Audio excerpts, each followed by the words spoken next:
You were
yes.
We have a there to see the distribution of savings.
No, they don't.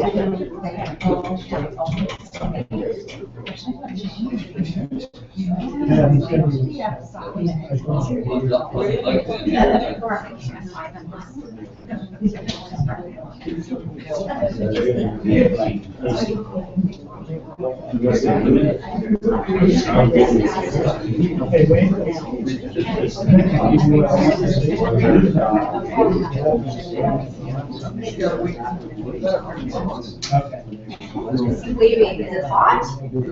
No, 72. You hot? Okay, that's fine. How's the camera? Are you good?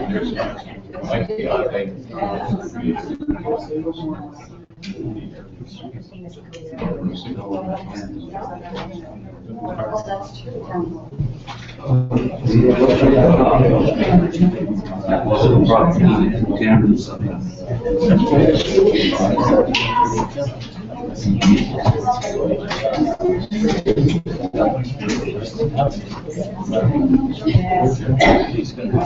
Way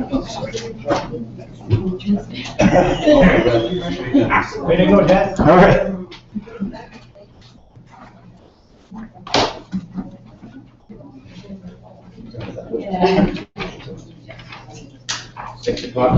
The other guys get docked if they're late. Oh, yeah, that's okay.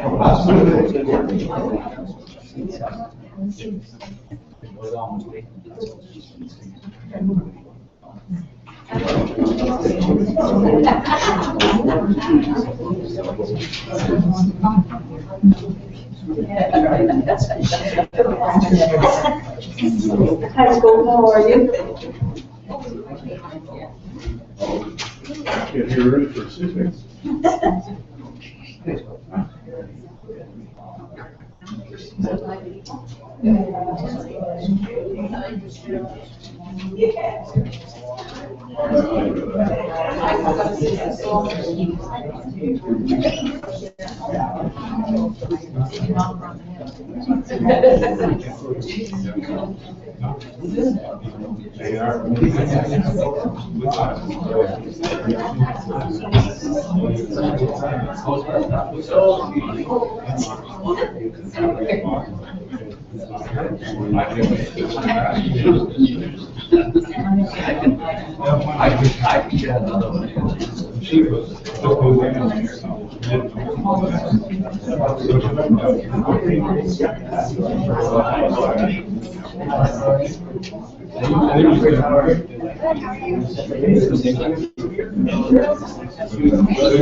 Just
So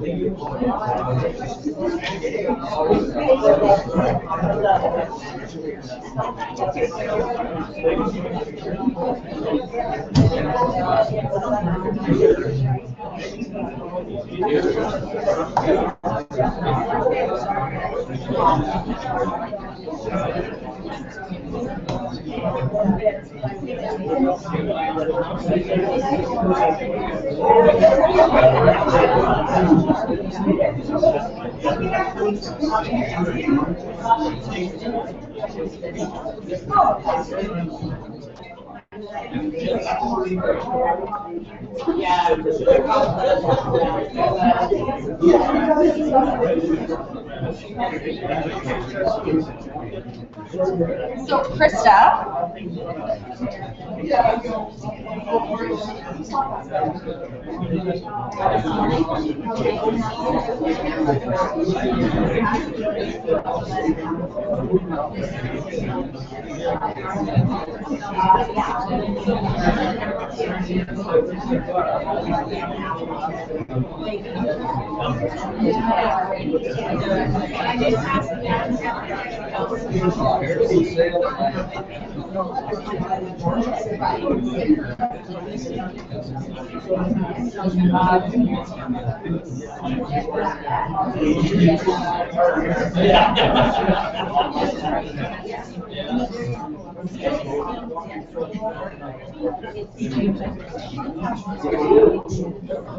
I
What time were you here? 4?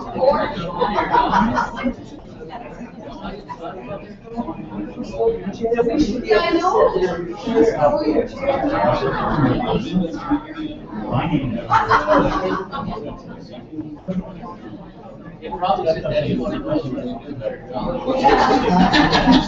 You go first. Which one do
What do you want to see?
We didn't have to.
Oh boy. That's chivalry. That's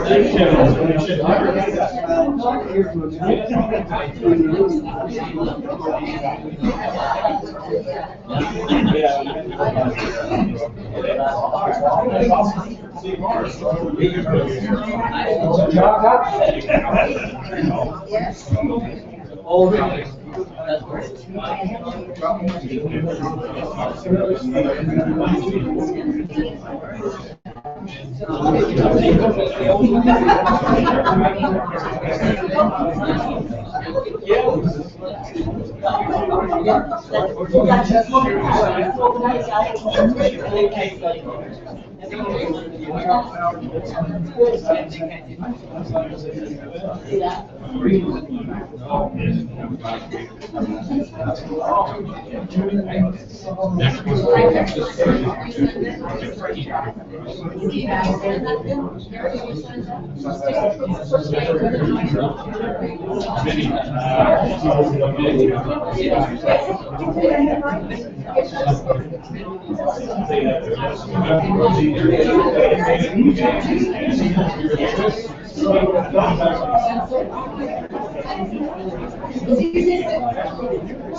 I've seen you since high school.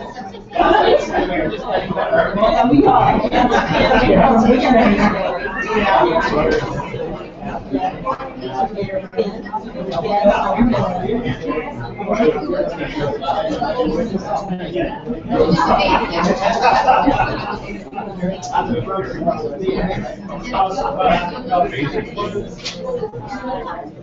So you're volunteering?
Oh, okay, okay, thank you.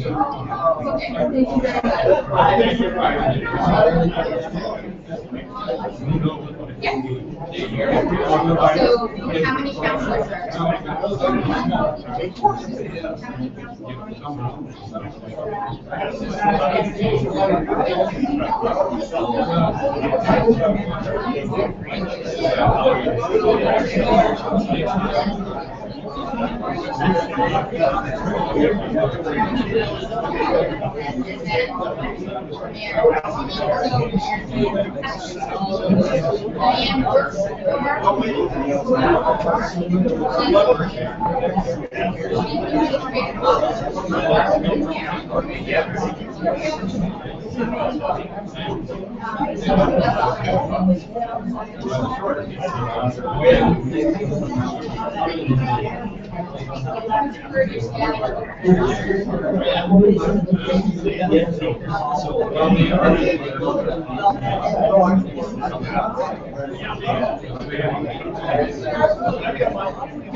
As soon as we get the rest of the back.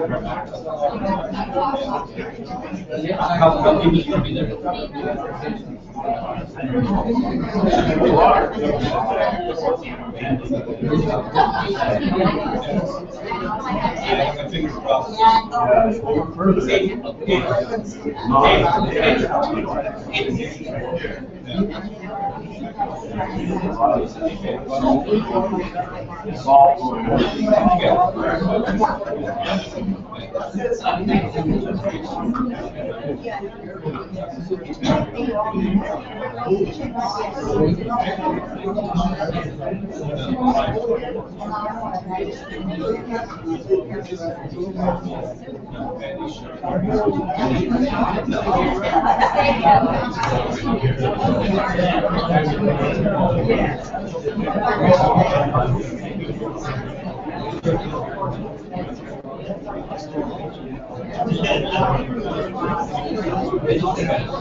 I'm glad you came. I always feel like you make that cameraman here, Ross.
Is this a budget meeting?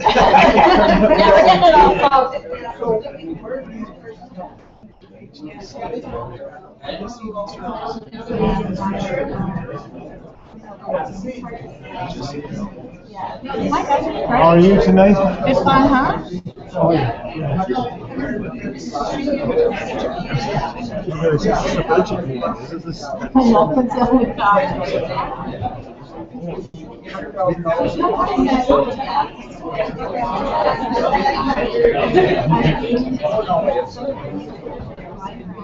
Tell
you,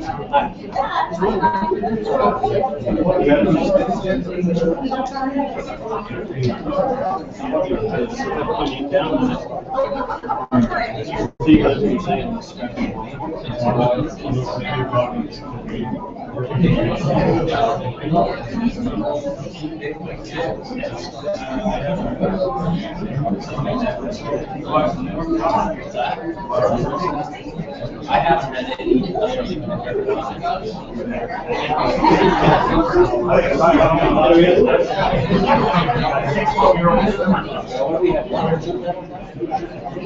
Well, we have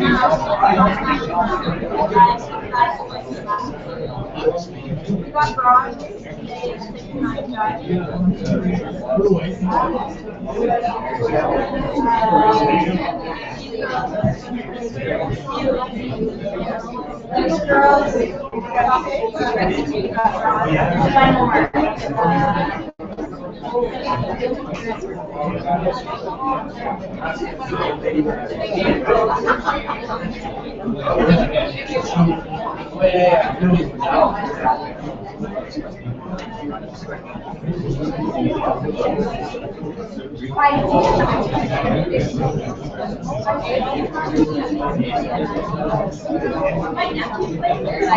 I've never seen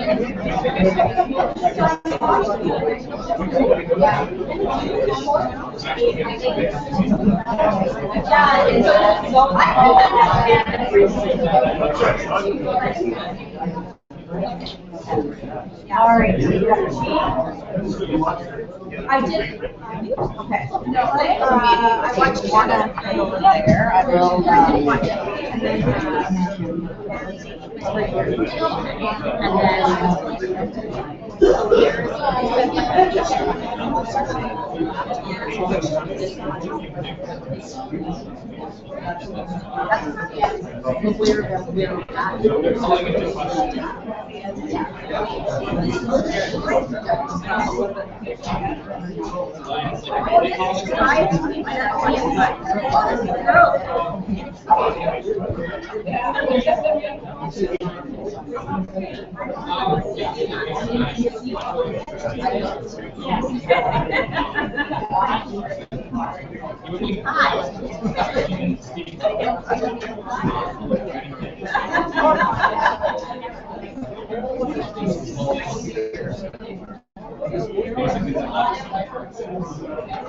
Hello, everyone.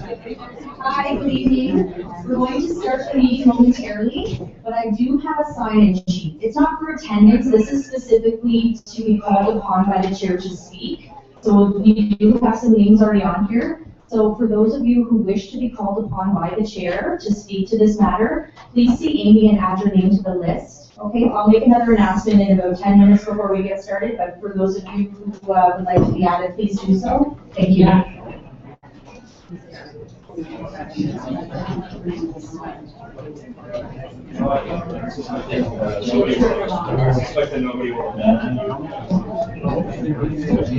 Yeah, I think that's what's happening here.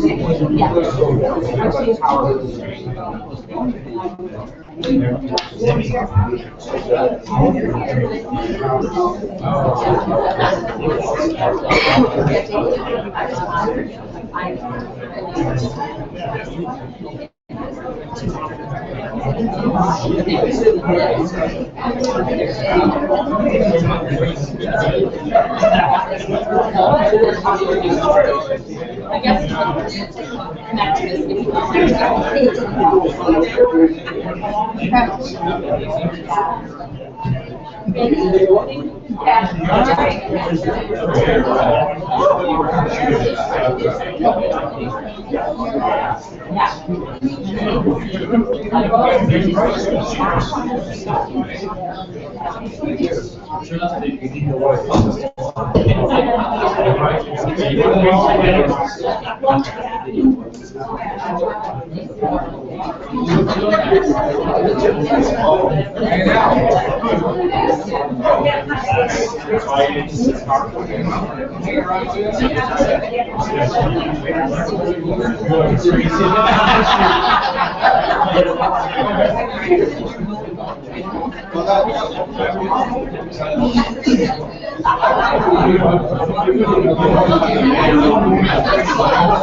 Hi everyone, good evening. We're going to start. I'm going to make one last call for those of you who are just arriving. We have a sign-in sheet here with Amy. If you would like to speak, the chair is going to call upon those individuals who have signed. So if you could please come forward and add your name to that list. Okay, it's not attendance, just for those who wish to actually speak to the matter. Thank you.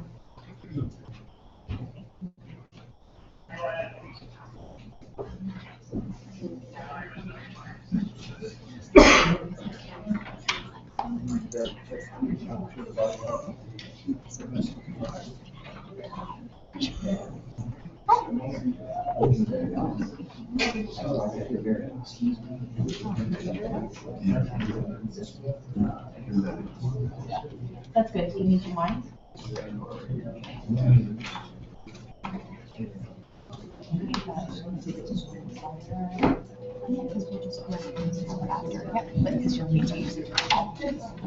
I'd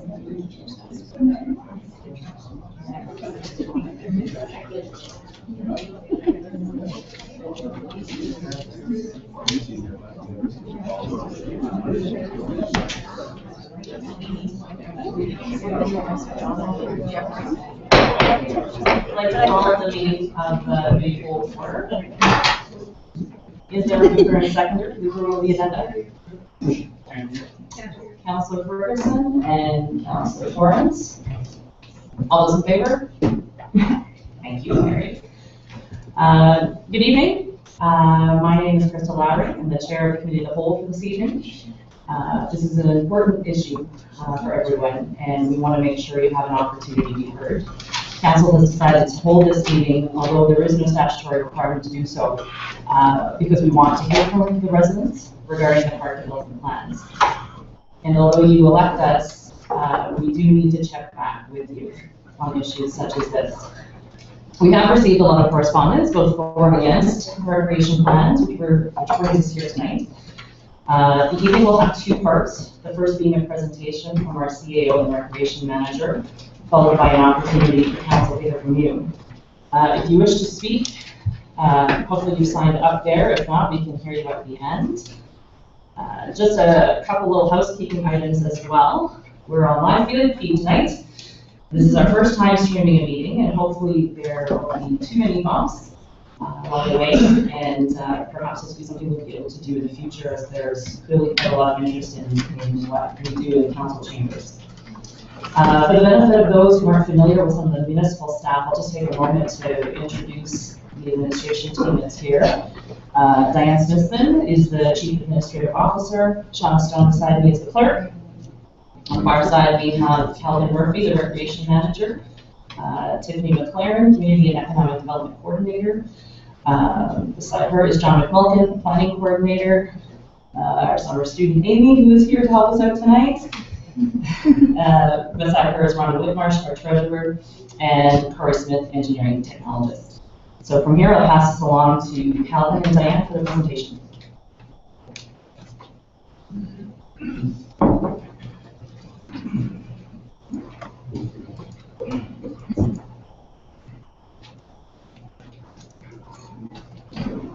Okay. So good evening, everyone. For those of you who don't know me, my name is Calvin Murphy, and I'm the Recreation Manager for the municipality of Mississippi Mills.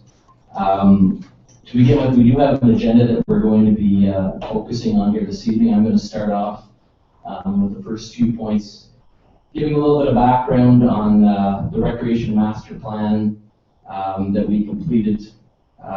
Focus a little bit, give you some information on active living, which was a big element and a big part of the master plan. Talk a little bit about our parks, and then I'll be passing it over to our CEO to conclude the presentation. So to begin with, can everyone hear me? Mm-hmm. To begin with, just to give a little bit of background on the master plan. It was a year-long study, and it started in November of 2012. There was a request for a proposal when it, and Santec Consulting was successful, and they completed the master plan for us. There was a lot of time, a lot of energy, and work that went into it. There was, just for your information purposes, there were public consultation sessions, 2 of them, in fact. And basically what we were looking for is we were looking for a vision for the next 10 years to see where we stand and where we basically have to go from this point on with respect to recreation.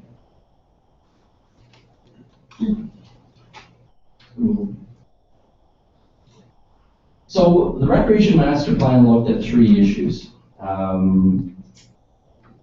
Participation and satisfaction levels in recreation programs, and obviously that goes with it saying we are looking at programs, how can we serve the community best within our programming, our parks, our facilities, what improvements do we need moving forward, what are the needs of the community. So we certainly looked at that. Better meet the needs for recreation through setting standards, better design and change of funding for our parks and facilities. So looking at our parks and our facilities and looking at what we need to do to them moving forward as well. An effective delivery model combining town and volunteer involvement.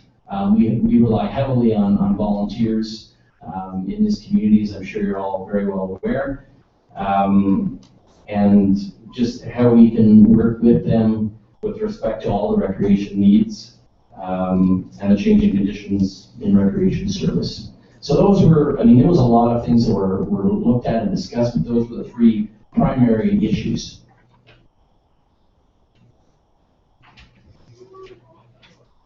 A survey was completed as part of the Recreation Master Plan. We had 220 people completed the survey, representing 621 residents and 26 community organizations. Just for your information purposes, the survey was advertised in the paper and available on the municipal website as well. And we did have copies in the branches of the library for people to pick up and whatnot. Just another FYI, we encourage people to subscribe, if possible, on the front page of our website. And you can certainly receive notices going forward on the things that are happening within the municipality.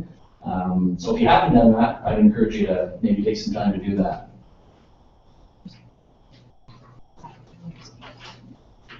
So when we started the Recreation Master Plan, the results started coming out, and first of all, one of the things that we noticed was there was definitely a need, and I think this was probably the main point that came out of the whole plan, was a need to increase physical activity level in all age groups across the community.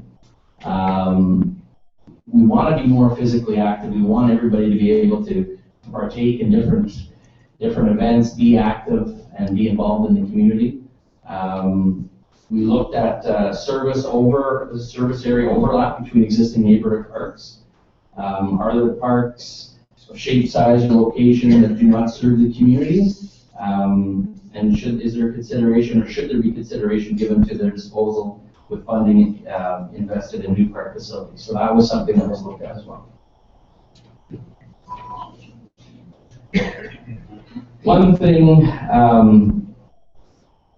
that we deal with every year, there's always a need for replacement of play structures, and that's one of our biggest capital expenses. So one of the points that came in was there is a need to renew some of the neighborhood parks by replacement of structures. That's part of our ongoing program. We try and do that every year. We try and put money into our capital budget so that gets addressed and looked at. And so far we've had some success with that and been able to replace some of the older structures that we have around town and in some of our new parks that have come on board in the last year or so. There's strongest community support for future investment in hiking trails. And again, that all comes in as part of the whole active living. We're looking at more trails, bike trails. One of the things that came up, waterfront access splash pads, which we'll get into a little bit more detail as part of the whole Gemmell Park revision that we're looking at. Outdoor rinks and outdoor pools. So there's a lot of different things that we're looking at, trying to improve on that we don't currently have within the municipality in our parks. So I'd like to turn a little bit towards the trends influencing infrastructure. And again, these trends were identified as part of the municipality's Recreation Master Plan. And they came out very clear. I think they're listed here behind me.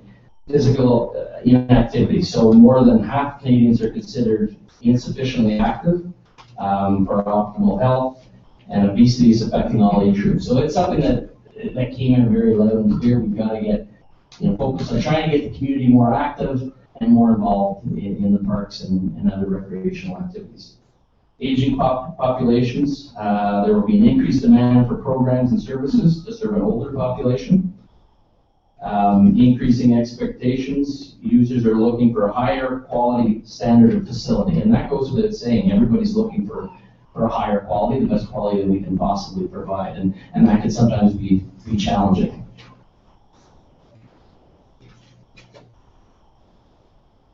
Trends affecting infrastructure moving along, urban versus rural, planning principles and provision standards that are suitable for urban areas or less appropriate for less densely populated areas.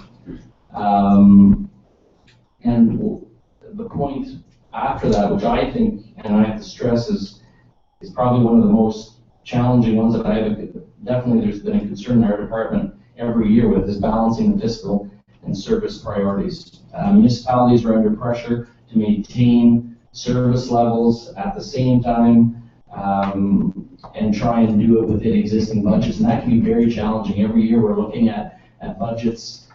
We're trying to be able to accommodate and provide services without increasing them too much, and that can be very, very challenging. So something that we have to look at.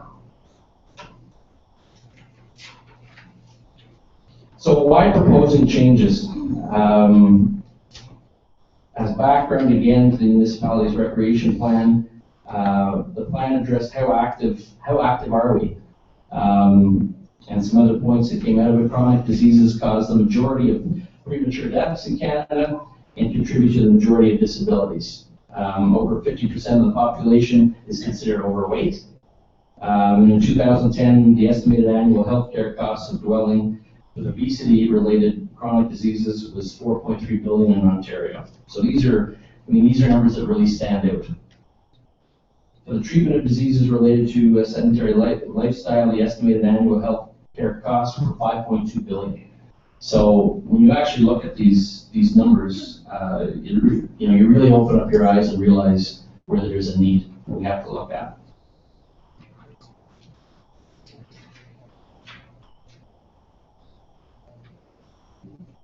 Again, looking at proposed changes, approximately 40% of annual provincial government expenditures is directed to the area of healthcare in Ontario. And I can tell you that Council wants to try and address as best as possible these points through the recreation programs and facilities. That's the goal, ultimately. And achieving a balance between healthy food consumption and regular physical activity is imperative to achieving healthy weight and preventing chronic disease. And the last point on this is Canada's Physical Activity Guide to Healthy Active Living recommends adults engage in 30 minutes of moderate physical activity on most days of the week. So again, it's getting people out there, getting them active, and getting them involved.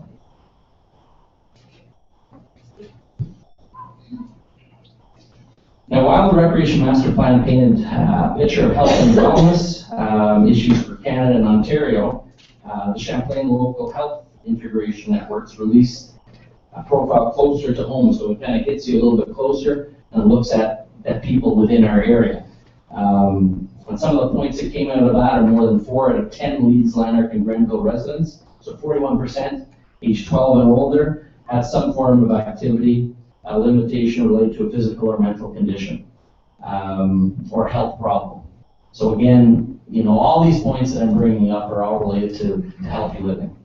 The mortality rate related to dementia and Alzheimer's disease was 35% higher than the Champlain average, and the lung cancer mortality was 32% higher. Now I know these are all just stats and numbers, but I think the point we're trying to make here, without boring you all with all the numbers and stats, is we have to look at more physical activity and get everybody involved in our moving forward. So to conclude, I guess, in terms of why active recreation, North Lanark, North Grenville's hospitalization rate for chronic conditions was 19% above the Champlain average. For chronic obstruction pulmonary disease, the North Lanark, North Grenville rate was 45% higher. Again, these are just stats that came out when we were completing the Recreation Master Plan. More than 53% of the residents are considered either overweight or obese based on self-reported heights and weights. And between 2000 and 2003, lung cancer rates in LLG were statistically higher than Champlain's for uterine cancer among women, 41%, and for prostate, 17%, and skin cancer, 51% among men. So I'm not going to bore you with any more stats because I think we've heard enough of the stats. I think everyone's gotten the point. But just to basically, we're looking at trying to be more active. And we do have a little video here that we would like to show you, I guess, to kind of summarize some of the points with respect to the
Maybe.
I don't have the mic sound on it.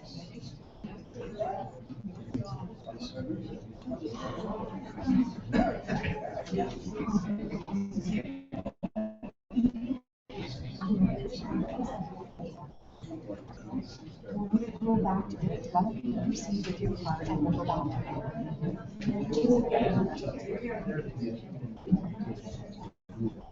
I need to put in this. Yeah, that's what I'm saying. Yeah, that's what. Okay, I'm not throwing any more stats. Moving on to parks, and just to give you a quick overall summary of what we've got in terms of parks in our community right now. Mississippi Mills owns 25 parks. There's 14 parks in Almont. There's 4 in Pakenham, and there's 7 in the Ramsey Ward. And there is quite a lot. There are quite a few parks in the area. There's no question about it. 3 of the parks that we maintain are not ours. We lease them, and those ones being, we have a beach on the fairground property in Almont. So we maintain the grounds there, but we don't actually own them. The Clayton Taylor Lake Access Point, we don't own the lands there either, but we do maintain and cut the grass and take care of the lands there as well. And the last one being the Civitan fields. We have soccer fields that take place there on the Civitan lot, and we do the grass cutting and the lining for those parks. So just to give you a quick overview, I'm not going to go into any more detail, but there's basically 14 in Almont, 4 in Pakenham, and 7 in Ramsey. So there are quite a few parks that we are looking at and dealing with within the city mills.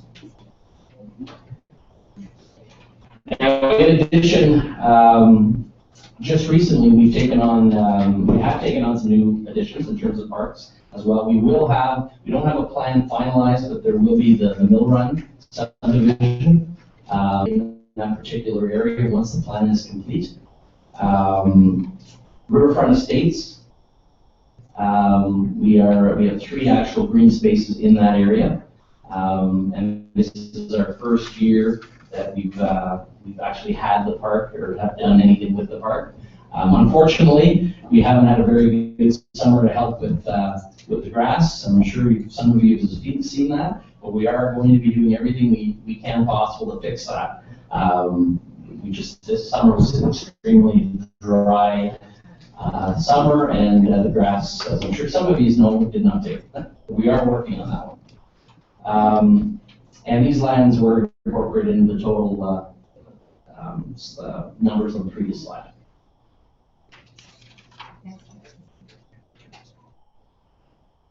Now, just to give a little bit of background in terms of what we did as a committee in other communities, when we were looking at Gamble Park, for example, and looking at what other parks or what other regional parks have that maybe we don't have. We toured, we did look at Carlton Place, Perth, Arnprior, and Smith Falls. And as some of you are maybe aware, we do have, say, splash pads, skateboard parks, trails, and obviously that makes them very vibrant and active places. So that was something that after visiting, we saw these things and we said that, it would be nice to try and work on a plan like that for our regional park and try and get something into place that was consistent with other municipalities. And I think that's something that we need and certainly have heard through the public when we completed and went through the Recreation Master Plan. So council's goals obviously is trying to make Gamble Park a more welcoming place. We have a lot more work to question about that, but we do have a plan that we're looking at and trying to put into place. It'll be discussed a little bit more as we move on with the presentation. You may have some questions on that, but that's our ultimate goal, is to try and get that park up to where we think and we feel it should be.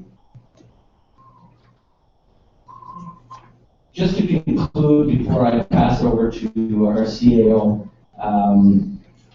the vision statement that came out of the Recreation Month, and it came out very clear at the end of the day, is our vision for Mississippi Mills and the municipality's recreation side of things. We're trying to create, and I think we've talked about it enough, a healthy, age-friendly, and welcoming community with programs and facilities that promote active lifestyles for all ages. And enrich the community and sustain the environment. So that's ultimately our goal that we're working on and trying to achieve. And it's going to take a lot of work. It's not going to happen overnight. That's ultimately where we're headed. So I'll pass it over to the CAO to go into a little bit more detail on some of the other points.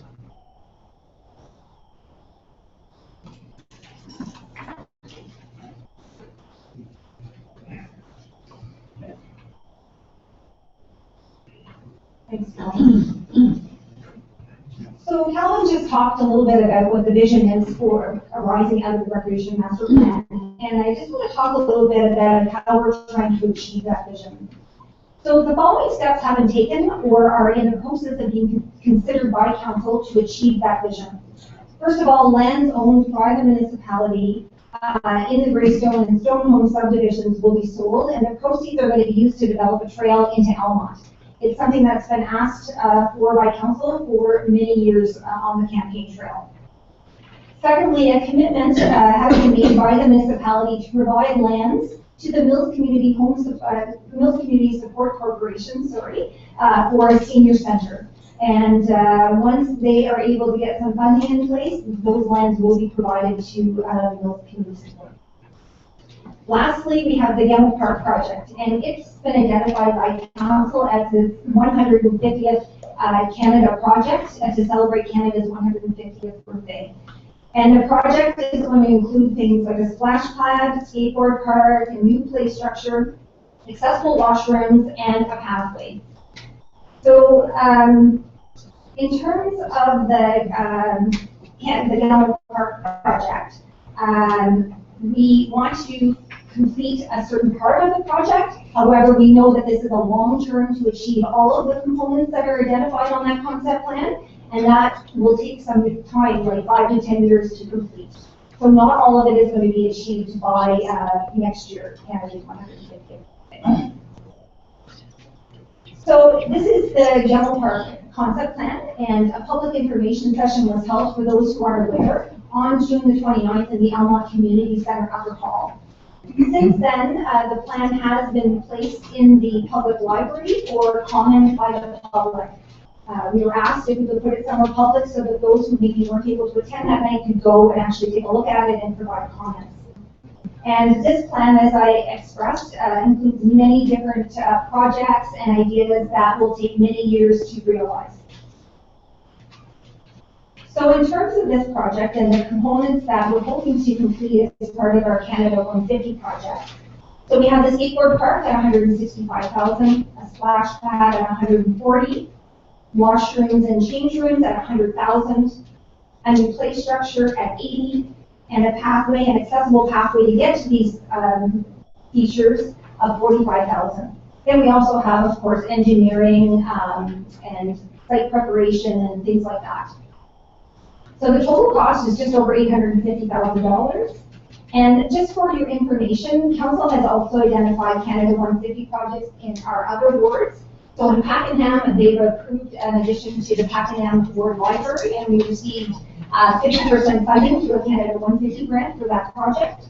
And in Ramsey, our project is trail development. So the next few photos just show some examples of some splash pad equipment.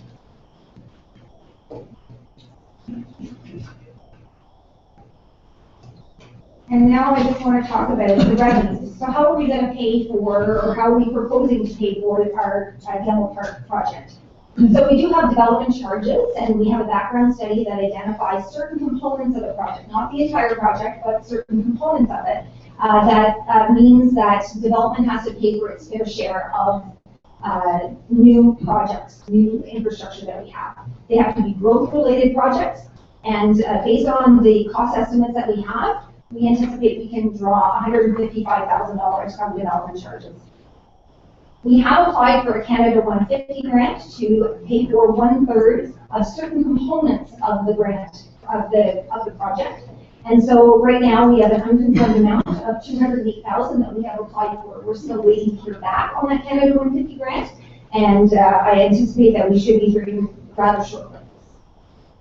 We do have reserves set aside of $43,000 as well. We're hoping that taxation is going to pay for $147,000. And then we are anticipating that $300,000 will come from the sale of land, making us that $853,000. I just want to point out that, because I've seen stuff on that council should apply for grants. I just want everybody to know that we do everything we can to apply for whatever grant programs are out there. You just need to be aware that 100% grants are, I would say, non-existent, and that as we're applying for grants, we apply for in accordance with the parameters of the specific grant that's being applied for. Some of them allow for new construction, expansion of facilities. Some only allow for renovation of existing. So we have to meet the grant parameters for what we're applying for. And that's what we did when we applied for the Canada 150 grant. So I just want to talk about potential tax increases. So in 2016, based on the assessment that we have within the municipality, a 1% tax increase only raises $80,295. If the land is not to be real land, or from some other means, like another grant program that might come along, or taking on long-term debt to undertake the project, then if taxation is the way that we're going to pay for it, it will result in a 3.7% tax increase to raise the $300,000 that we're proposing currently is going to come from the sale of land.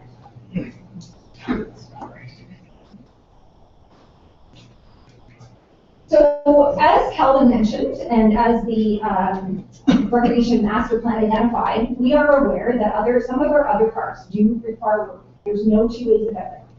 Meadowland, Augusta Street, Wiley Street, all require work. The proceeds from 40 and 42, if they are going to go ahead, and council does approve that, will be used to address some of these much needed improvements in some of these other parks. Not just Gamble Park, but some of these other parks as well.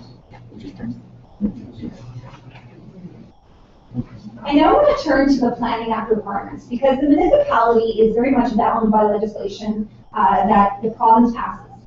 And so under the Planning Act, everybody should be aware that sections 42 and 51.1 of the Planning Act empowers municipalities to require, either through cash in lieu of parkland or by accepting land for parks or other public recreational purposes when there is a new subdivision that comes on board or when there's severance development within the municipality. Under the legislation, the amount of dedication for cash in lieu required cannot exceed 5% for residential and 2% for industrial, commercial, and institutional development. In the past, it's been the municipality's practice to take the land, and the reason, rather than taking cash in lieu of parkland. And the reason for that is because if you take cash in lieu of parkland, the value that's determined is at the pre-registration date of the development, which means the land is valued very minimally. Whereas if we took land and decided once the development was underway and we decided to sell the land, it's valued much more and it's worth more. And that's why in the past it's been council's practice to accept cash, knowing sometimes that the future plan is to sell those lands. Under section 42.5 of the Municipal Act, sorry, not the Municipal Act, that's another one that we're bound by, but of the Planning Act, it also states that lands conveyed to a municipality under that previous section that I talked about shall be used for park or other recreational purposes. It has to. But it also states that those lands can be sold at any time. Section 15 of 42 requires that if we decide that we're going to sell, that those lands have to be used for recreational or other purposes. They have to be set aside in special reserve and used specifically for recreation. So it's not like a municipality can sell those lands and turn around and use it to pay for a public works garage. It has to be used for recreation or recreational purposes. So next I'm going to just talk about blocks 40 and 42 for those who aren't aware. So here's my little pointer. This is block 42 here. These are the lands that are currently used by the Holy Name of Mary School. And this is block 40 here, or what's otherwise known as Don Deere Park. So Holy Name of Mary School property, just so everybody is aware, the entire site for Holy Name of Mary School is 6.43 acres. The school currently utilizes approximately, and we used our geographic information system to kind of do a rough estimate of how much of those lands, the 6.43 acres, are used for playground purposes. And from our estimation, it's about 4.75, though that does include block 42.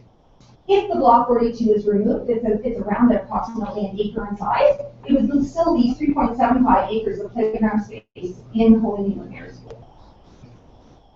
So as I said, we used our GIS. So if I'm just pointing out here, as you can see, we did a rough line in green. Those are the lands that we would consider as playground space for Holy Name. So it should be noted the entire site, of course, includes the building as well. So that's the 6.43 around here.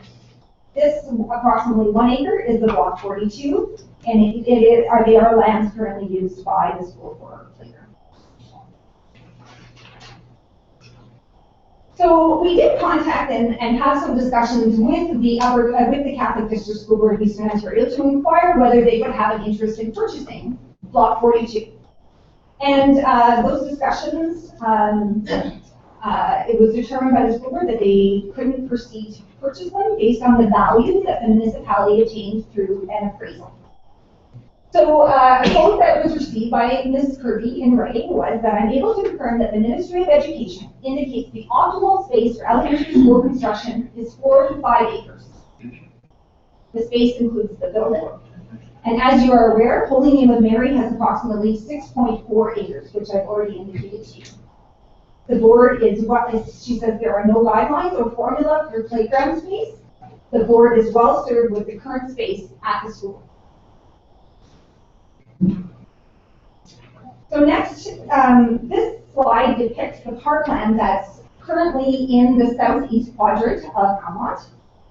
In addition to the 1 acre of John Maynard Park, there are 3 park developments within Riverfront Estates. There's the Central Park, the one around the riverfront, and there's this little one that's currently used as an access to get from the subdivision out to the Patterson Street.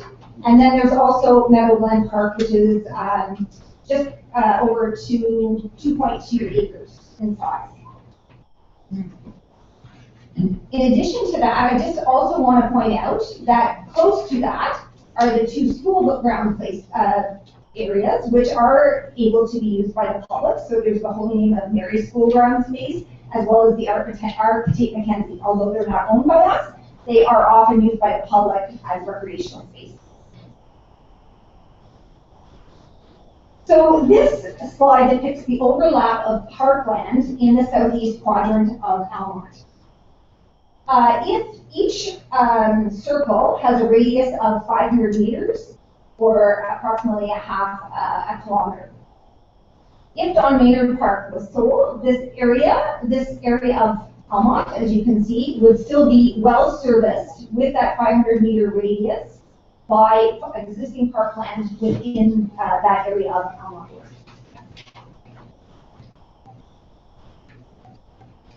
Other things that I just want to make clear to everybody. Council passed a resolution, number 22116, on June the 28th of 2016. And what that resolution stated was that if the decision was made to sell Block 3, John Maynard Park, in the Gill subdivision, that another park, still yet to be determined, within the park would be within the municipality or the Board of Almont, it would be given the name of John Maynard Park. And that commitment has already been made by council by resolution. If the park is sold, council has had discussions that a portion be retained of that Block 40 to provide access between Yale Street through to Holy Name of Mary School. We know that it's currently used by students to access the school, and that would continue into the future.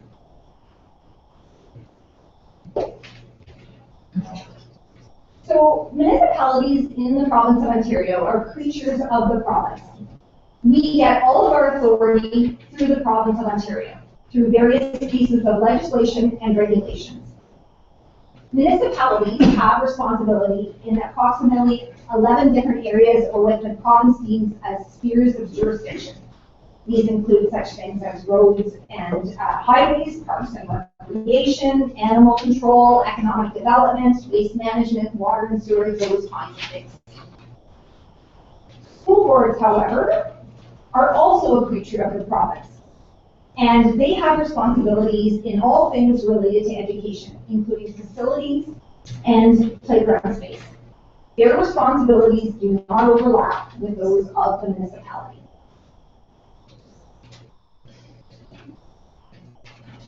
In terms of next steps, if Emil Park and other park improvements are to proceed, so what's going to happen is there will be a staff report going forward summarizing the results of today's meeting.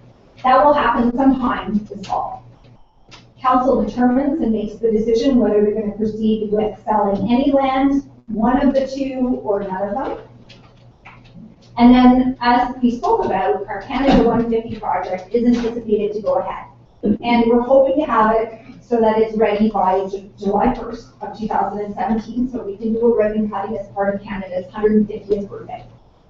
You should be aware that the project, as I outlined here tonight, could go ahead in its entirety, or given decisions that are made regarding sale of parkland and that sort of thing, may have to be severely cut back. And then, of course, other park improvements that we talked about will occur in 2017, 2018, and onward. So just in summary, council is attempting to increase active recreation and improve health and wellness for all people and for all age groups in our community. They want to improve existing park developments as well, as they recognize, and as has been recognized in our recreation master plan. They also want to limit the amount of tax increases that have to happen in order to make those things happen. We are doing everything that we can in terms of making sure that we raise as much money as we can through development charges, which is again for new growth related projects, for new development. We're applying for bigger grants that are coming along and doing our best to make all, to apply for all of those things so that, these other tough decisions can be minimized in our community. So there is information on both Calvin's and my contact information, both telephone and by email. And if you have any questions, you can contact us. And then we're going to open it up for questions. Thank you very much.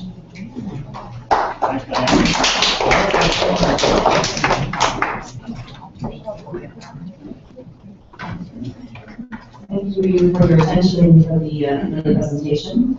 Unfortunately, there was a little bit of a glitch with the video that we would have liked to share with you.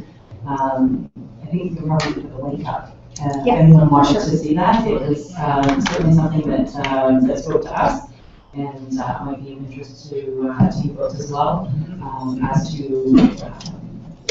where part of our inspiration is coming from and what so we can make sure we get that with anyone who's interested. So we're going to move on to your part of the meeting. I do want to remind you that there's no decisions made tonight. This is your meeting. This is an opportunity for us to hear your concerns and your comments. It's about treating information. And because we do have a lot of you here this evening, I ask that you collect your ideas and be prepared to speak to your main points. When I call you to speak at the podium, please introduce yourself and provide your address and work for the public record. And I do remind you that we're live streaming, so check your teeth for broccoli and whatnot, maybe. So we will start. First on my list is Karen Hurst.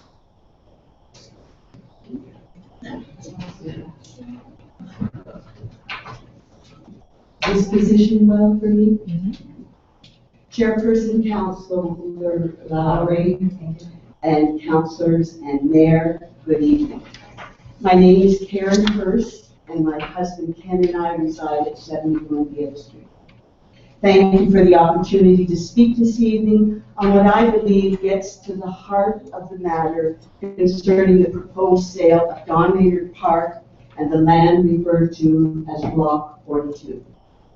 Author Robert C. Sibley writes that a geographer called Ton contrasts place and space.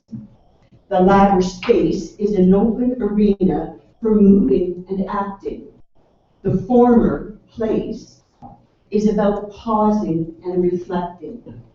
As an example, space is subject to economic rationalism. Think real estate market. Place is all about belonging and relating. I believe Don Maynard Park is a place. The park is a place of natural beauty, not a vacant space on a topographical map inviting a housing development.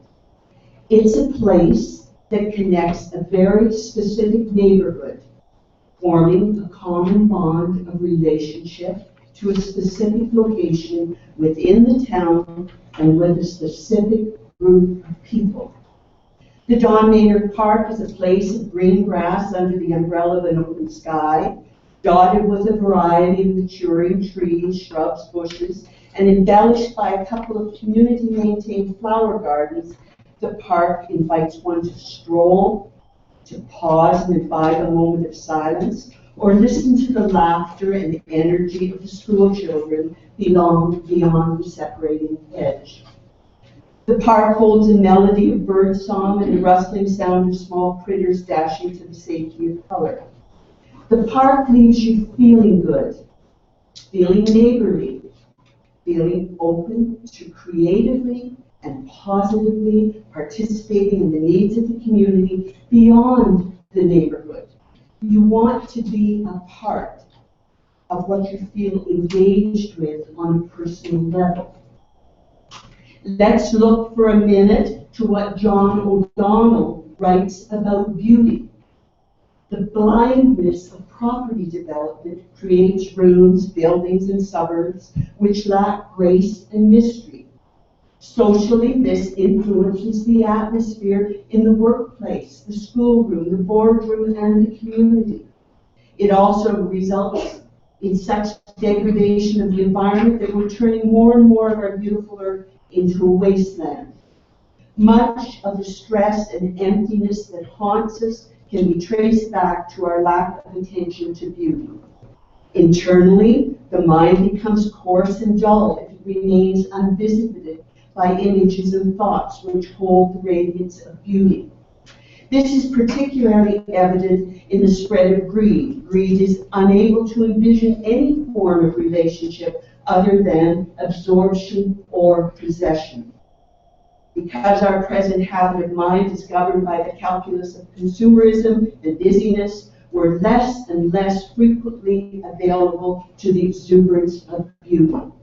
The beautiful offers us an invitation to order, coherence, and unity. When these needs are met, the soul feels at home in the world. It is my belief that John Maynard Park is a place of beauty. To sell this park or any park is to sell off a piece of the soul of its neighborhood and to put dollars before the emotional, psychological, and spiritual health of the community. In conclusion, I can only restate what I've said on other occasions. This place has a name, and that name is John Maynard Park. And the place and the name are synonymous now that they've been historically connected. When you walk through your hometown community, wherever that may be, you know that the house on the corner of A Street is always and forever referred to as the Smith House. It doesn't much matter that several different occupants have resided there. It's forever the Smith House. Connectedness, familiarity, comfort, stability, bonds that bind us together. We all, each and every one of us, walk in the steps of those who preceded us, and we give honor to that relationship and their legacy by being respectful of the place that bears the name. As you deliberate about this issue, I hope you will recall from this presentation 3 main points. I'm speaking about a place, not a space. I'm speaking about the health of a community as realized through our attention to beauty. And I'm speaking about our heritage as found in the name John Maynard Park. Thank you very much.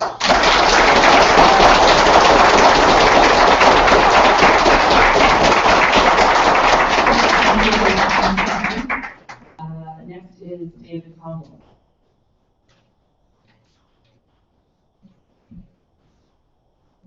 Good evening, Your Worship, Mayor McLaughlin, councillors of Mississippi Mills, and concerned members of the public. My name is David Como, and my family and I reside in the Gale subdivision at 25 Edmund Street. About 8 years ago, my wife and I decided to relocate to the Greater Ottawa area in order to find a better work-life balance for our children and our family. We are fortunate we can live anywhere as I work from our house as well as travel. We spent over a year doing extensive research on different towns and subdivisions in and around Ottawa and the Valley.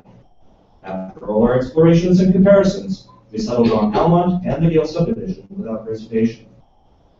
We chose Almont, and specifically the Gale subdivision, because it provided the following criteria: a mature and stable subdivision, a neighborhood with large lots and low density, a close proximity and walking distance to schools, fresh air and lots of green space around the area, low traffic due to low housing density, close proximity to services such as local shops and restaurants, and a community where we felt safe. All of this added up to the lifestyle we wanted to instill in our children.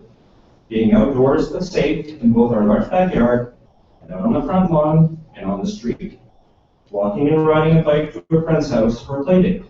Walking to school in the morning and walking home at the end of the day. The chance to explore. Coming home when street lights came on. We were less concerned that these houses were not the latest model. It was more important that we found a stable, established community where we could raise our children with minimal screen time and maximum outdoors time. We have lived here for well over 6 years now, and we felt that Almont had lived up to the goals we had set. We were happy in our older home with all our friends and neighbors and school-aged kids riding their bikes and enjoying our quiet subdivision. Unfortunately, there's a possibility that this idyllic existence we have found should planning be proposed for Don Maynard Park go through. The Gale subdivision is a low-density, single-family home development. We live on Evelyn Street, which is 480 meters long and has a total of 30 units. It encompasses both sides of the road. This represents a combined frontage of 910 meters. We do not have a sidewalk on our street, but since it is currently low traffic due to low density, this is not a terrible concern. It is my understanding that the proposed development for Block 40 and Block 42 is high to ultra-high density housing. The frontage on Block 40 is 82 meters. Compressing a minimum of 24 single-family units into such a small block will essentially double the traffic on Gale Street and ripple through the whole subdivision. Imagine if the property is developed into 36 single units. That will mean there will be more single units at 82 meters on the single-side frontage than on the whole rest of Gale Street. Our children walk to school each day and walk home each evening. In fact, a large amount of children walk to and from both Holy Name of Mary and RT elementary schools through the Gale subdivision. I am quite concerned that our council has not once addressed the serious issue of doubling traffic along walking paths for elementary students in our neighborhood. Should this planning go through, will council also be installing sidewalks on the streets in Gale subdivision as a matter of safety? All new subdivisions require sidewalks on all streets on at least one side. If we are reopening the planning for this mature subdivision, then should not the new standards for new developments also apply? I've heard mention that the newer subdivision developments have ample green space. However, our access to the new subdivision green spaces are through LaRose Street. Again, this street has only a small section of sidewalk at the far end. It is also a high traffic street as it connects Tatro to Tatro, which is one of the two main access points to the Gale subdivision. The idea of our children having to walk up the street without a sidewalk and then walk across Gale Street to get to a sidewalk while 24 to 36 families leave a high-density housing development to go about their daily business is frightening. We left a high-density housing area to move to Almont just to avoid this exact scenario. Will there be a three-way stop at the corner of Gale and Evelyn? The doubling of traffic on Gale by doubling the housing density in such a small space is a serious concern to everyone living in the Gale subdivision. It is an issue that has not been mentioned at all, but is exceptionally grievous to the nature of the subdivision and the safety of the families living there. Please add this to your deliberations as you carefully consider the fate of our green space.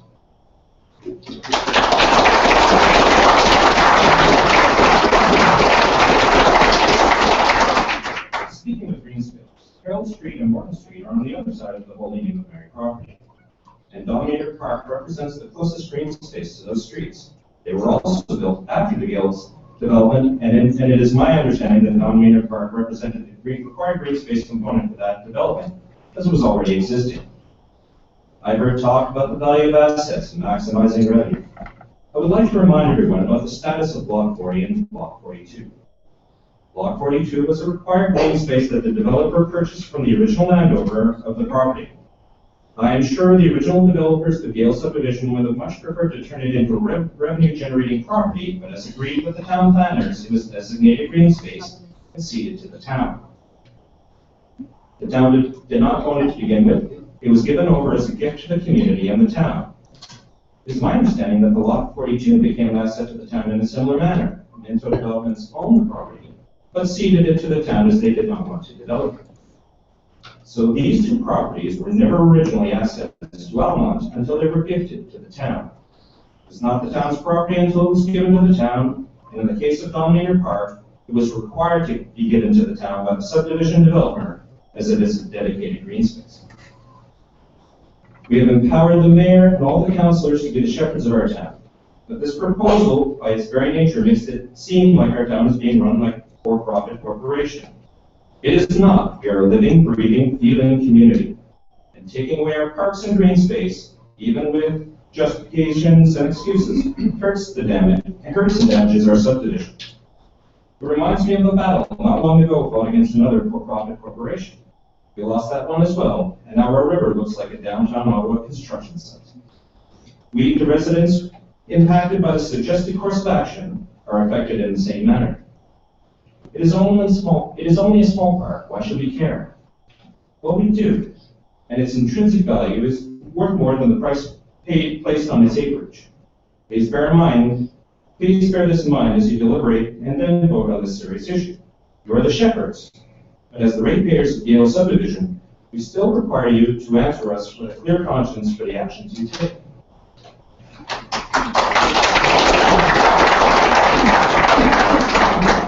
Lastly, I want to briefly talk about legacy.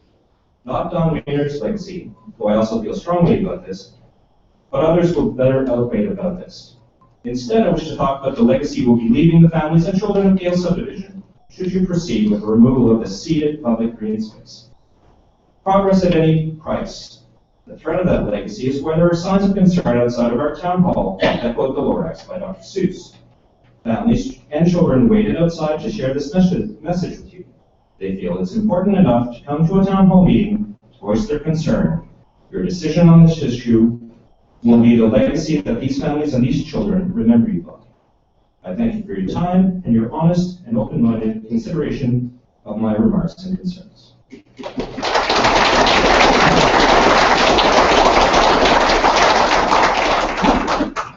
for your comments, Mr. Trumbull. The next is Samantha Kaveen.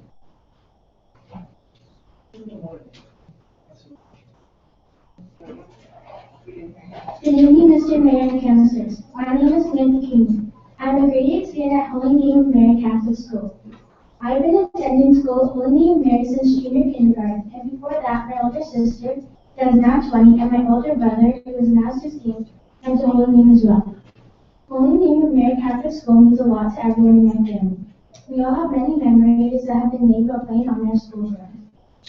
We have always had lots of room to play, a snow hill to slide on, and an outdoor classroom that our teachers take us to next door in Don Maynard Park beside our schoolyard. It would be very sad to think that my younger cousins and their friends would not have the same amount of space to play like I did, because someone decided it's okay to build houses on part of our schoolyard. We have play structures in our yard, but sometimes we just need to run around and blow off steam in the yard, or find a quiet corner in the shade to chat with friends. You may not see it, but we use this space all the time. Lots of my friends that walk to school come in from Gale Street because it is a safe way to get to school. The street in front of our school, Patterson Street, is very busy, especially for the younger kids. We need to keep the park beside our school, not put more houses. No one really likes to play beside the houses because sometimes there are soccer balls and footballs go over the fence, and the people that live there aren't always happy with us. Please don't sell the park for our schoolyard. Thank you.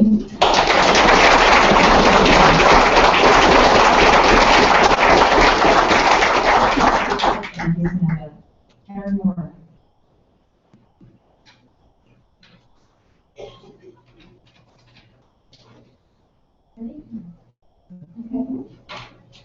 All right, Worship Alvin, councilors, interested parties. My name is Karen Moore. This is my son Aiden Moore. He's going to speak in a minute, I hope. Karen, I'm giving you your address. Yeah, I live 13. We just moved on June 30th. Thank you. I was just going to tell you I live on Ramsey Concession 12, which is where I lived before I moved into the subdivision, which is north of the store. I'm here tonight to speak to you in a little bit of a different vein. I'm a mother of 4 children. 3 of them go in holy name of Mary. I'm also a mental health practitioner. I work at a local children's mental health center as the clinical director. I'm not here to speak to you from that agency, so I want to be very clear about that. I'm also a mental health practitioner in private practice, working with children, youth, families, and adults, and I've been doing mental health work for about 25 years. So I'm here to speak about the green space and the loss of green space from a mental health perspective. Okay? It's your turn if you want.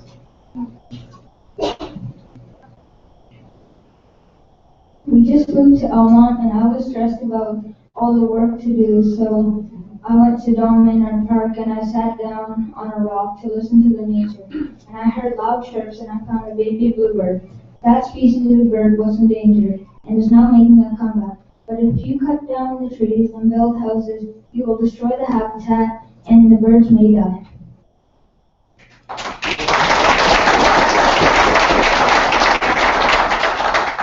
The thing that Aiden forgot to tell you is she found that baby bird on the day we were moving, and we needed to find 2 hours in our moving day to go to the wild bird sanctuary to save that baby bird, which we did. So, I think that what I would like to speak about today is the reality of, and I heard in the recreation plan, the idea of physical and mental health. In the plan, though, I didn't see a lot of outcome around mental health. And so that's what I want to speak about. And I want to speak about it from a perspective of children, youth, and adults, and the reality of people who are living with mental health issues in our community. By the way, 1 in 5 kids have diagnosable mental health issues. So if you think about the number of children who live in Mississippi Mills, we're talking about a lot of kids, and then youth, and then adults, all right?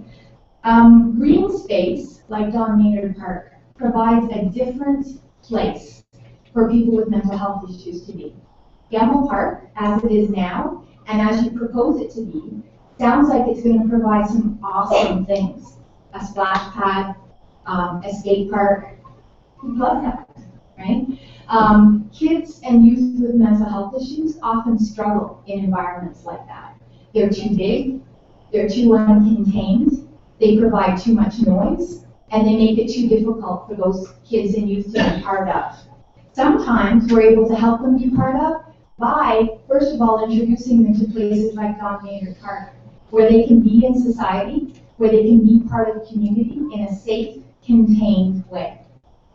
The other thing that I want to speak about from a mental health perspective is that from a proactive place, green space and parks provide all of us with the benefits of being able to rejuvenate, be able to get healthy from a physical and a mental health perspective, be able to get reconnected to nature.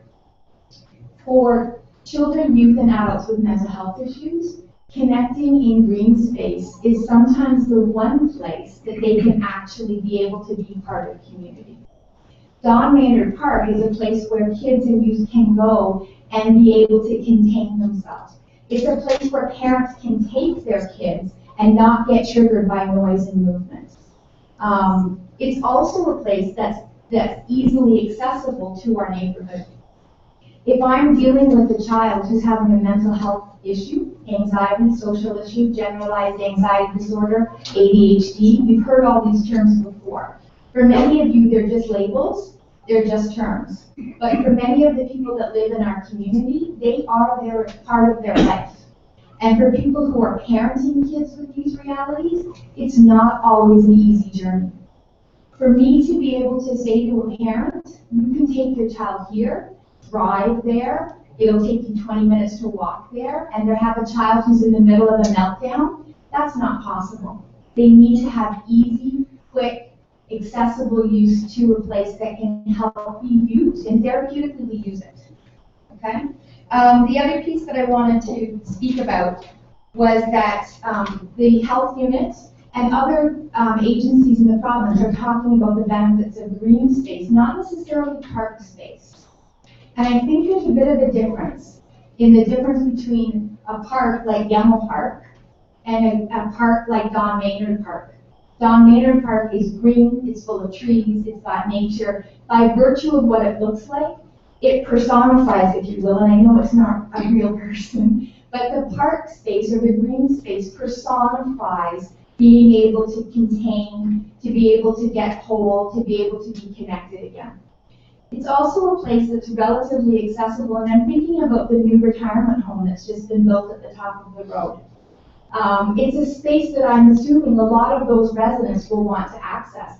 They may not want to go to the riverfront parks with the playground and the noise, and they may, but they may not. And so I think there's a different criteria that Don Maynard Park can support. I think there's one other thing that I wanted to say, and let's make sure that I do it. So I think in summary, what I wanted to highlight is the fact that I'm here tonight to speak for the people who may not be able to come here and speak tonight.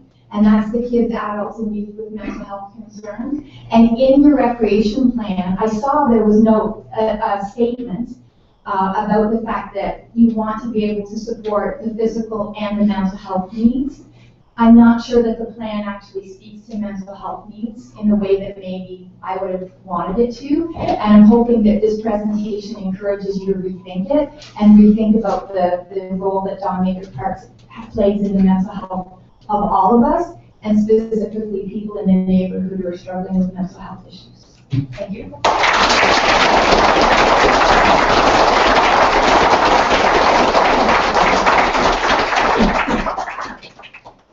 Karen and David.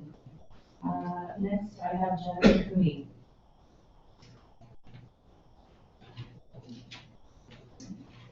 Good evening, Chair Lowry, Mayor, councillors, and staff. My name is Jennifer Cooney. I live at 3193 Old Perth Road in Ramsay Ward, and I am here as Chair of Holy Name of Mary Catholic Schools Parent Council, representing our children, parents, staff, and concerned community members. The first thing that I ask each of you sitting in front of me to consider is if it were your child or grandchild being affected by the sale of land, being used as a schoolyard and park, would it be you standing up here instead of me? I would hope that most of you would say yes and truly mean it. Your master recreation plan uses the term surplus to describe some parcels of land designated green space within Mississippi Mills. The definition of surplus, a situation in which the quantity of a good or service supplied is more than the quantity demanded. I fail to see how a parcel of land that has a variety of uses for the surrounding neighborhood on a daily basis falls into being referred to as surplus. These properties, Don Maynard Park and Block 42, are both used by our school children, obviously, for playing during the school year. They find shade along the tree line that currently exists with beautiful mature trees in this corner. Children and neighbors alike both use the paths that link the school for safe travel. I speak for teachers that I know frequently use Don Maynard Park as an outdoor classroom space because of the unique little habitat that exists here. We have a variety of mature trees, we have wildlife, an abundance of birds, chipmunks, and even fox on occasion, and our eco team at the school have been actively trying to fundraise to establish a butterfly garden along the school side. Every green and open space is a valuable resource to its surrounding community. Once gone, we can't get these lands back. Why not consider the possibilities that Don Maynard Park has to offer as a multi-generational park use with very little required upon further improving and maintaining? The demographics of the surrounding community are a mix of both young and old. Why not offer space for community gardens to the organization of Red Tomato? There are presently other community groups planting and maintaining flower beds in this park. The park could easily be upgraded to accommodate a sun shelter with benches for seating to encourage another reason to visit this park by those that wander by. These are simple solutions and suggestions that could be taken on by a community partnership with Holy Name of Mary School Council and perhaps the creation of a Park Pride group. I feel confident that the students from our local 88 High School, where Don Maynard taught for years, could use this park for their community involvement in their civics and careers class, as I know some did last year with the local beach. A park pride committee could be established within our community in various neighborhoods to gather those interested in helping to maintain and make safe our recreation facilities. If the public is interested, why not involve them? A sale of these properties with the possibility of more intense development on an already established and quiet street invites speculation for many that our town council is not caring what its residents are saying. We voted you into those seats because you campaigned several years ago and we trusted you enough to make decisions for Mississippi Mills that we can all be proud of. The remaining time in those chairs will be long when each decision is being met with such public adversity and continually divides us in sides between an us versus them mentality. Please don't sit there and tell us that the school board should have purchased the parcel of Block 42. School boards spend money on education and not real estate. Asking that any board purchase additional space for one of many schools in their board is wrong. As reasonable parents, we all agree that we want the money they receive from the provincial government to go towards helping our children get an education, to learn, to read, write, and do their mathematics properly. God willing, they will one day need to write speeches when they run for council, and they need to balance the budget to fund their community projects. Mr. Mayor and town councillors, you should not be selling Don Maynard Park or any designated open space for that matter. It is simply at this point not good planning practice, in my opinion.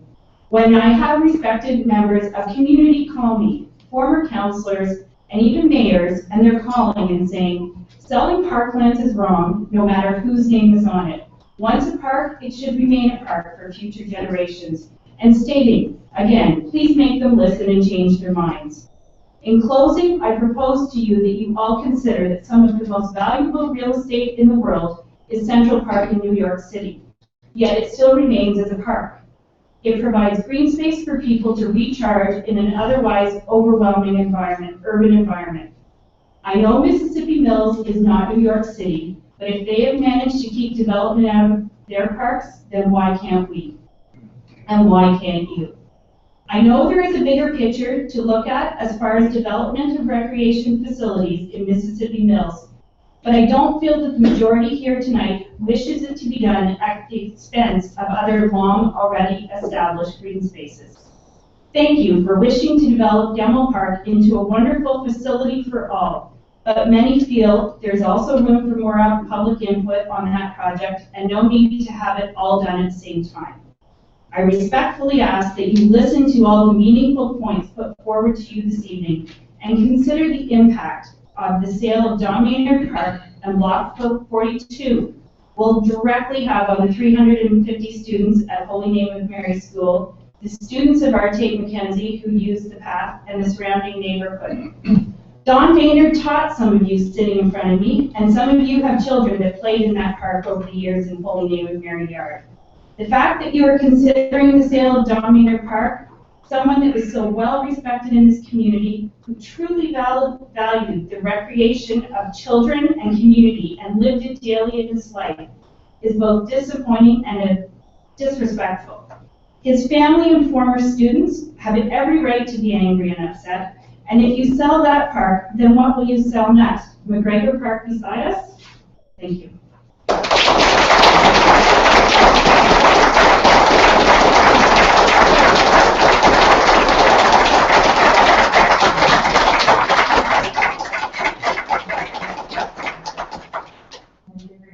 Comments, Jennifer. Next is Jan Maiden.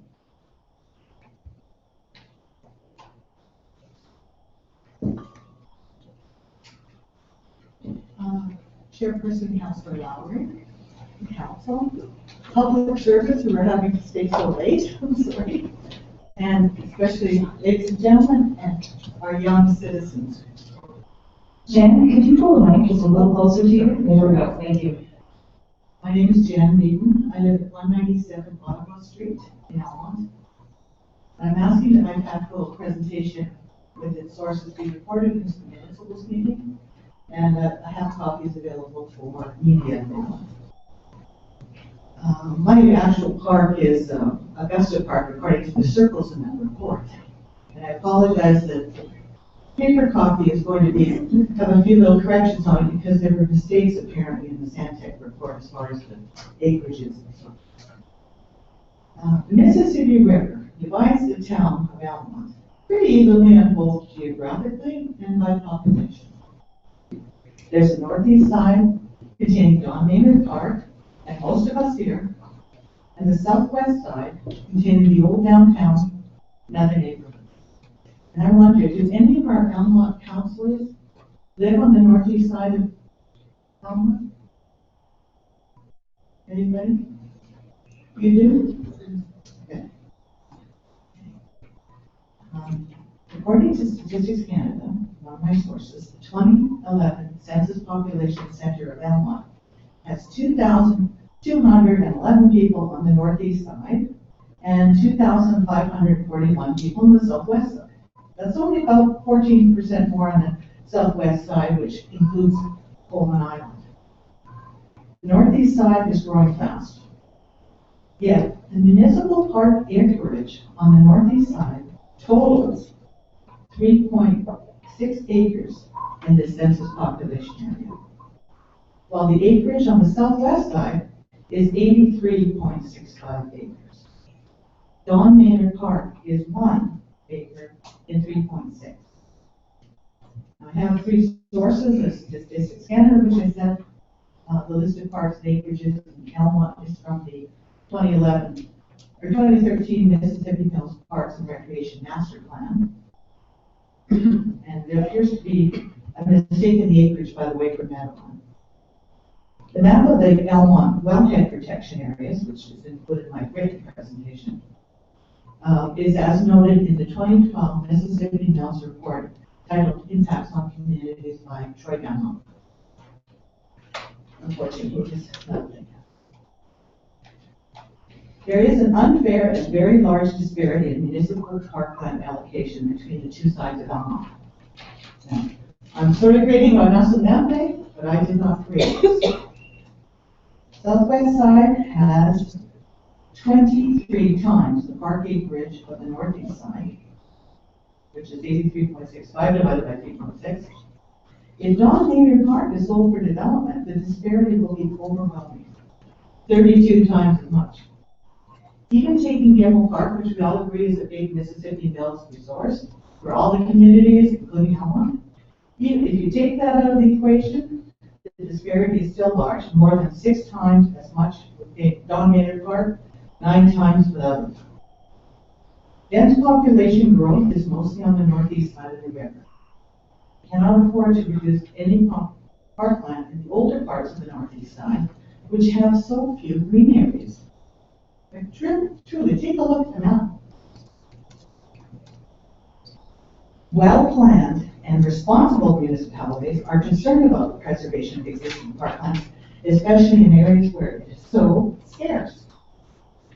Running underneath the schools and beside the parks is a large groundwater conservation area that provides more than half of the town's water.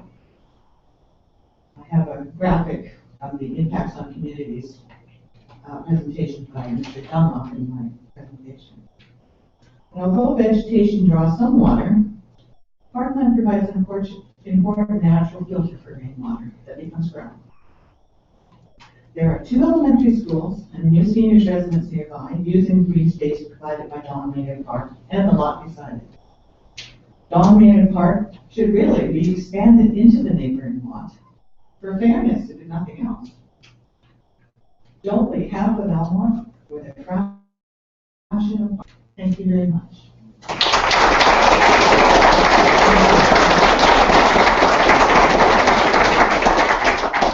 Thank you very much, Vice Chairman. Next, we're going to call the vote.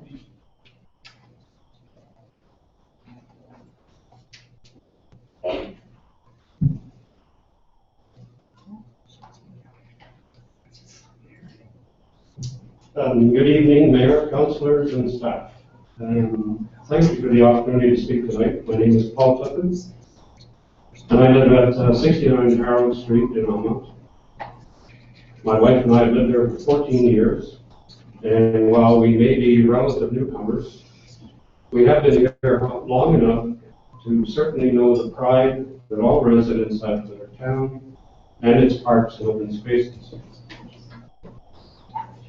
We've heard tonight from many concerned residents about the proposal to have Don Maynard Park declared surplus, put up for sale, and rezoned for residential development, along with Block 42 in the Holy Name of Mary school grounds.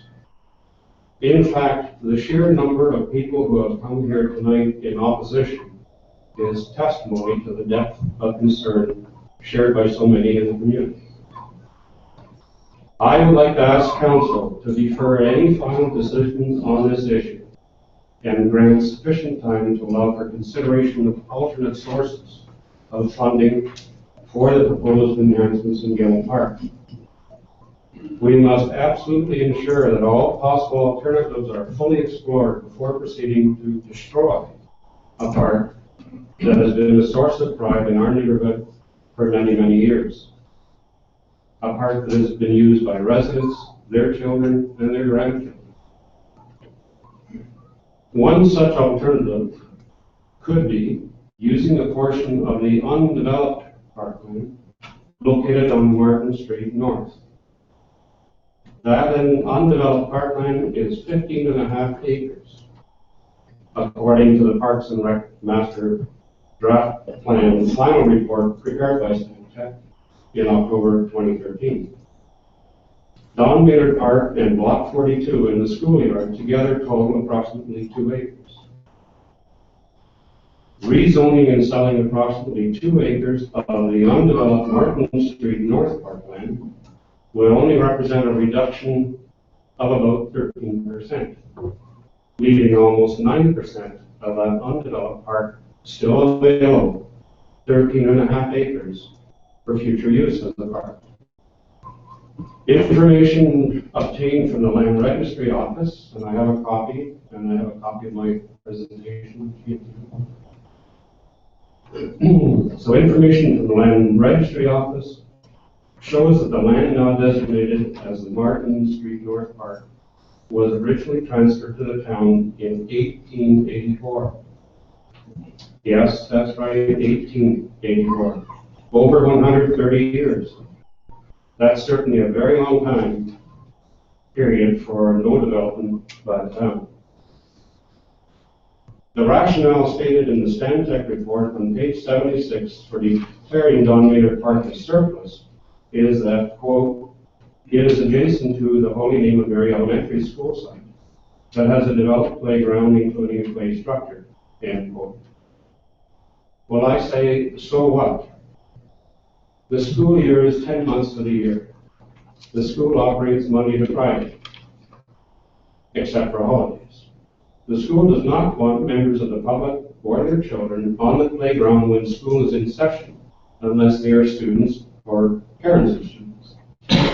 The school has posted signs on its fence entry points that state, private property, no trespassing.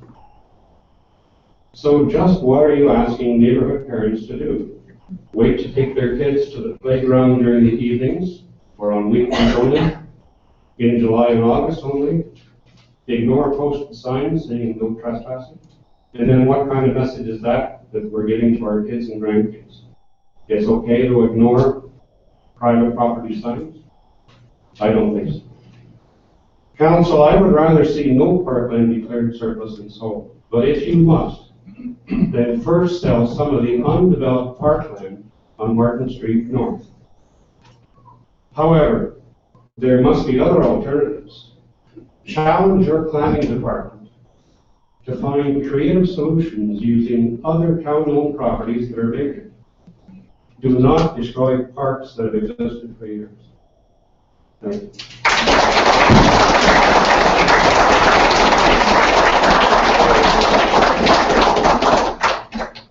Thank you, Paul. Next is Paul Halpern.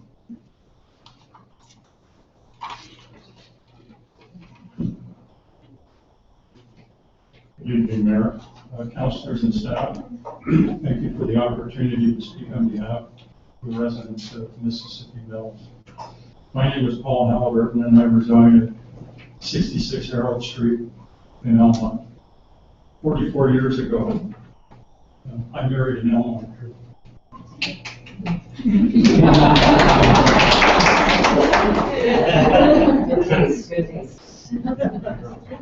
And during our married life, we have lived in Elmont a total of 25 years.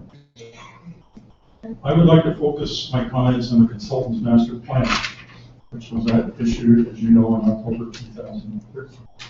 It is my sincerest hope that you will find my comments constructive.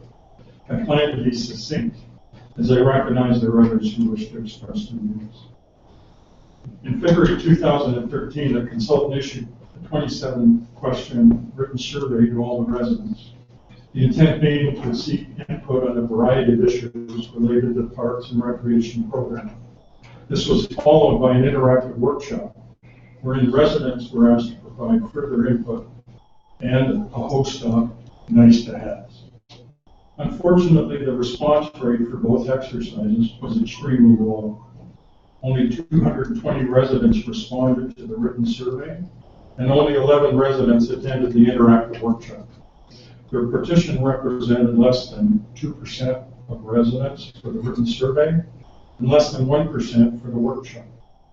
Despite this lack of participation, the consultant calculated that the results were statistically accurate within 6.5%.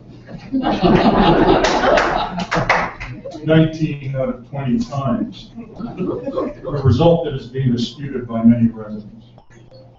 Given the low response rates, it would seem that a better method of soliciting resident input could have been implemented.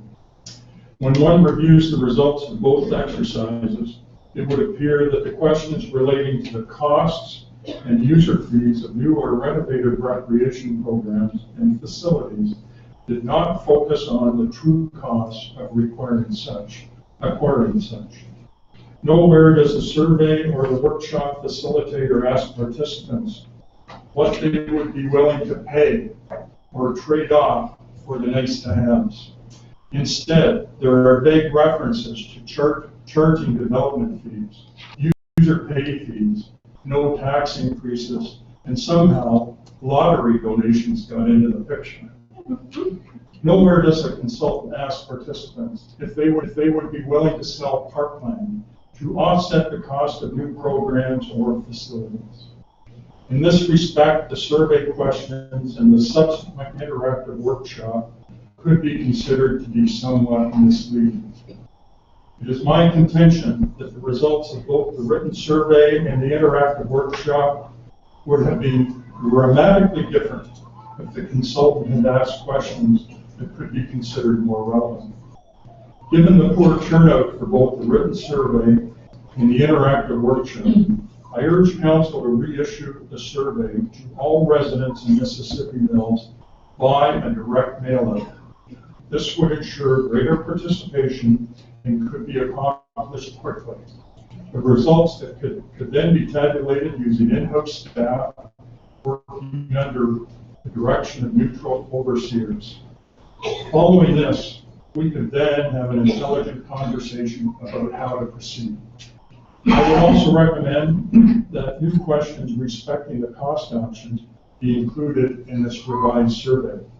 Examples of such questions, and there may be others, could include: should Town Council adopt a more aggressive approach to the sale of commercial lots in the business park in order to finance future park improvements? Yes or no? Should Town Council adopt a more affordable phased-in approach to park improvements that will not require the disposition of existing parkland assets? Yes or no? Should Town Council implement new rec programs and construct new facilities on a pay-as-you-go basis? Yes or no? Should Town Council use a portion of the municipality's reserve fund to finance new recreation infrastructure? Yes or no? The reserve fund is comprised of taxpayer money, and taxpayers should have a say in how portions of it are spent. I suspect that a good portion of the reserve fund currently resides in low-risk, low-interest-bearing investment certificates. These certificates are being used by large financial institutions who leverage the fund in order to generate larger profits for themselves and their clients at higher interest rates. Some of these funds are then reinvested and earn even healthier dividends at preferred tax rates.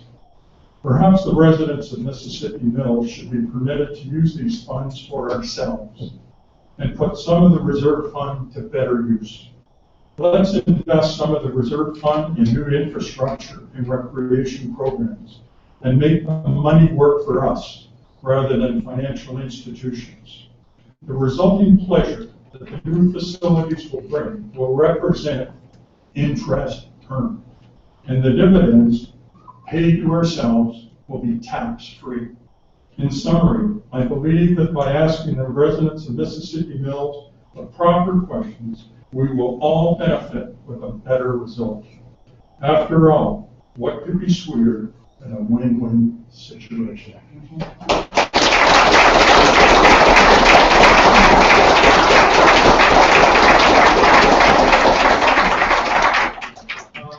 At the beginning of the session this evening, we took an informal poll. And we asked the question among the attendees, are you in favor of selling existing or dedicated parkland in order to finance new recreation programs and recreation facilities? 217 people responded, and 217 people said no.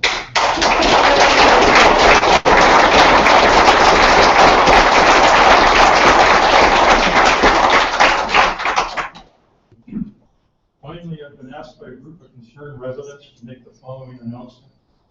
A working committee of concerned citizens is being appointed by a group of concerned citizens to develop a roadmap, laying out a plan for the development of a ratepayers group. The new group will be called the Pakenham, Ramsey, and Almont Taxpayers Association Taxpayers Action Committee, or PRATAC for short. The mission statement will be as follows. Pakenham, Ramsey, and Almont Taxpayers Action Committee, hereinafter referred to as PRATAC, will establish and maintain an effective and informed Taxpayers Action Committee in Pakenham, Ramsey, and Almont wards, whose purpose is to act as an advocacy group for all taxpayers. The group has established a website, a Twitter account, and a Facebook page. They anticipate holding elections in late August or early September and will be fully up and running immediately thereafter. Thank you.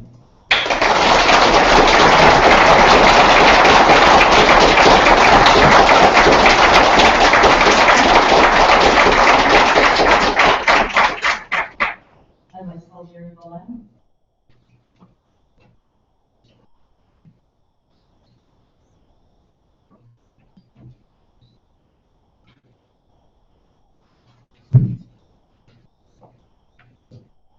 Madam Chair, Your Worship, councillors, members of staff, fellow ratepayers. My name is Jerry Boyle. I also am Jerry Boyle, because I'm half Irish. And I'm a ratepayer now. I live at 147 Sadler. Now, having served as a rural municipal councillor for 21 years in two separate rural municipalities, one of which is our sister municipality in West Carlton, Huntley Ward, Village of Carl. There for 13 years, I read with disbelief and indignation the written comments of your CAO Diane Smithson, Councillor John Edwards, and Mayor McLaughlin in reply to Steve Maynard's letter to Council. I quote, "This Council proposes to move sell the Don Maynard Park to the highest bidder. Not only is this decision insensitive and callous, it is downright unethical, if not ignorant, to dispose of a dedicated park." On reading this comment, I couldn't help but wonder who's managing this municipality, the elected officials or our CAO.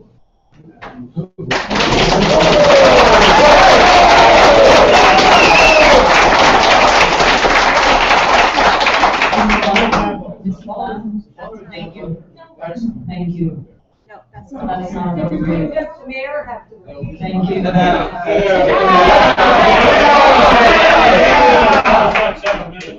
This is a public information. Right from the record. I'm quoting your words. Thank you, Mr. Long. You please say his name. Can I call?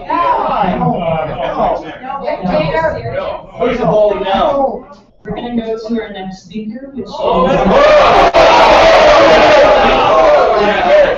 Excuse me, one moment. Mayor has the right to speak. Take your seat, Oh, Mr. Mayor. please, sir. No, have not another word. We will call this. I am calling it the right to this man to speak. He's a ratepayer. I'm calling it right I'm now. sick and tired of being told let's go!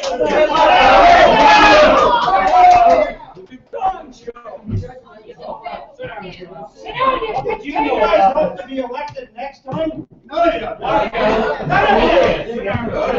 Go home and go to your bed. Come on, Alex. Well, you have said it. Go ahead. Don't you win?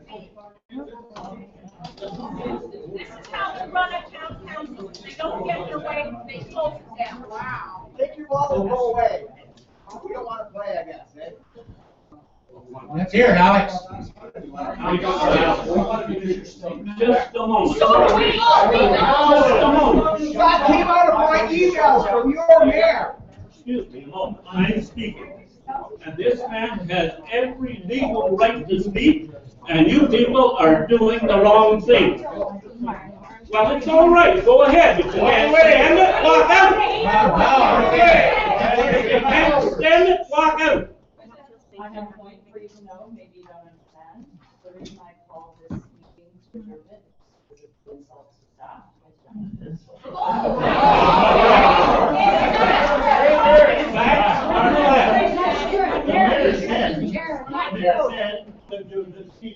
I get it, but the CAO had no problem with it. Ask her. That's what he said. The mayor said that. Ask her. The subject parcel of land became a reality in 1984 with the Governor Frank Spremerack ceded 5% of the Albergale subdivision to the town of Alma as required by the municipal act. Subsequently, in 2003, the council of the day saw fit to honor one of the outstanding citizens, John Maynard, by formally dedicating those 5% parklands as the John Maynard Park, and formalized his decision in a subsequent bylaw.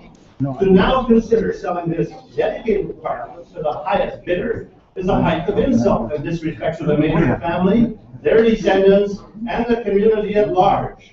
In all my years of municipal politics, I've never heard of a municipality selling dedicated park.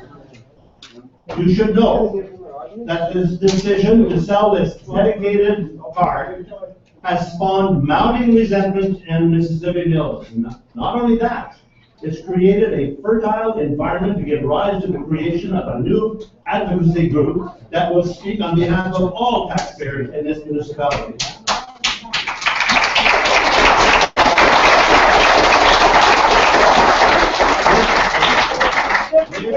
This movement is garnering unprecedented support in all three wards.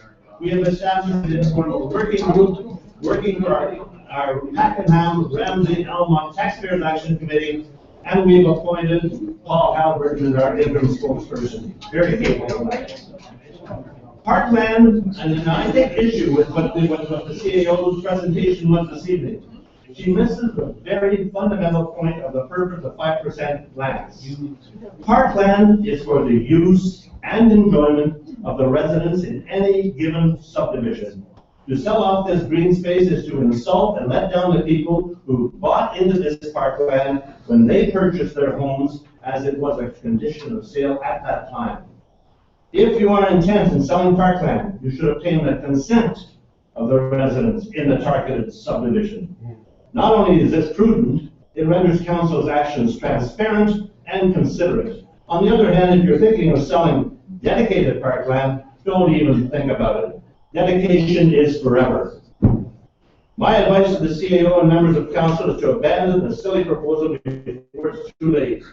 Your $18 million improved budget is in place to secure funding for all expenditures, including recreation. If that's not sufficient, I notice you have a $6.8 million reserve.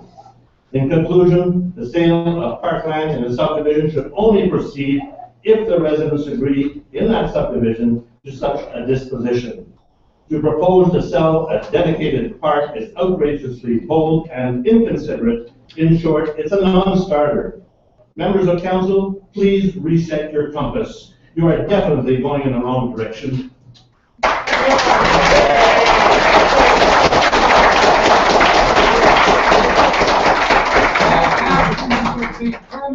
For the benefit of the people outside, they should know that council left the chambers. The chambers are empty. Excuse me for a second, but can everybody just be quiet? I'm very sorry, and I'm just letting, I'm only gonna talk for 1 minute, and all I'm gonna say is, I come from West Carleton, I was interested in moving into Orchard View, and now I find that the nearest recreation property to Orchard View is under the hammer by council, and it makes me seriously reconsider, why would I move into a senior apartment place where the nearest recreation for seniors is to be disposed of? Thank you.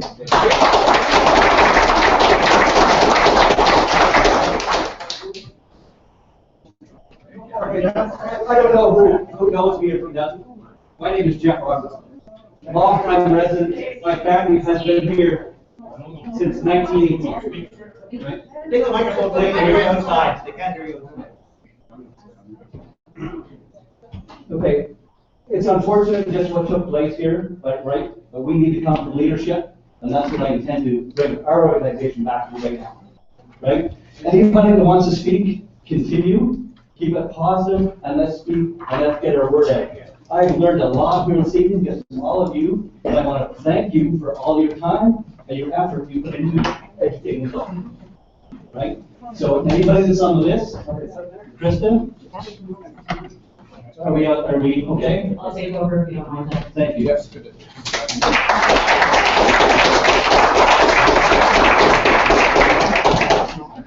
I wanted to be clear why I adjourned. There will be no insults to staff. Staff are here doing their jobs. There will be no disrespect in our comments. Up until that point, the comments were very good. There was a lot of excellent information coming forward. I'd like to continue with that vein.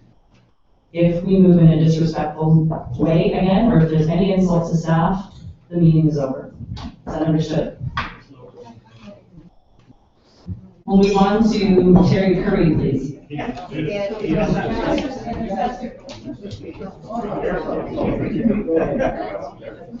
Excuse me, I can't hear us.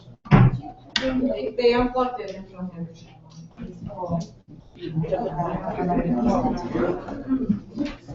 We have sound in here, can you hear it? Yeah, just give us a minute. It's my second go around anyway. We'd like to hear your point, so just give us a moment. We just need to get it plugged back in.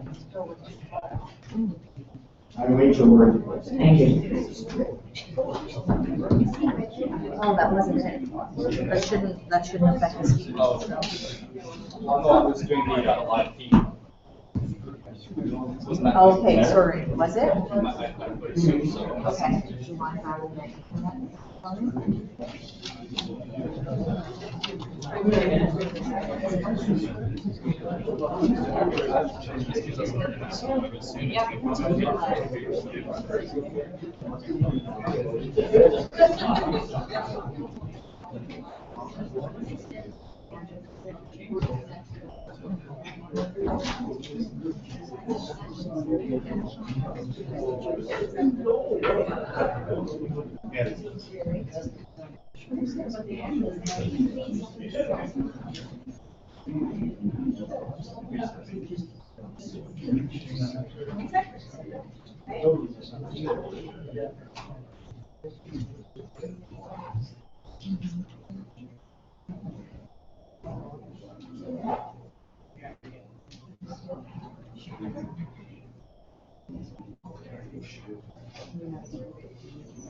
I'm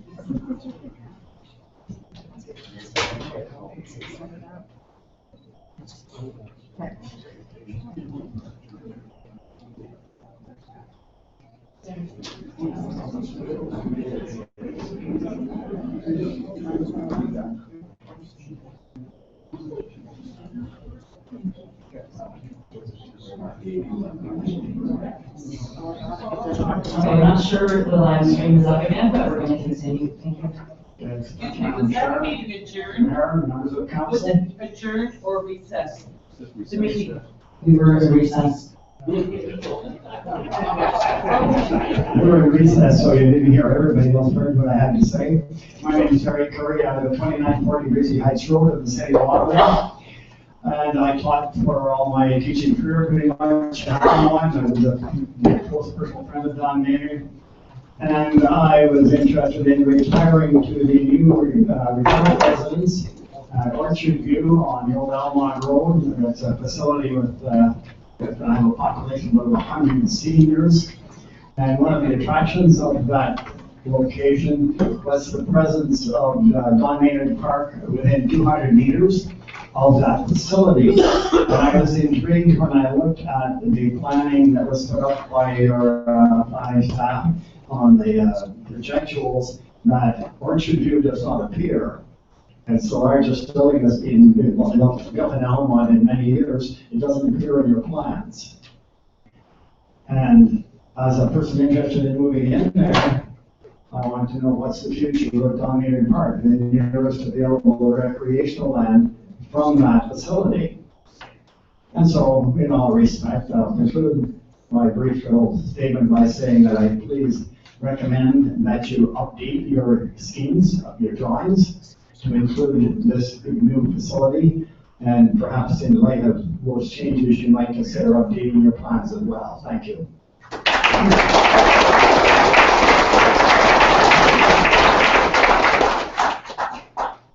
We'll go start meeting next.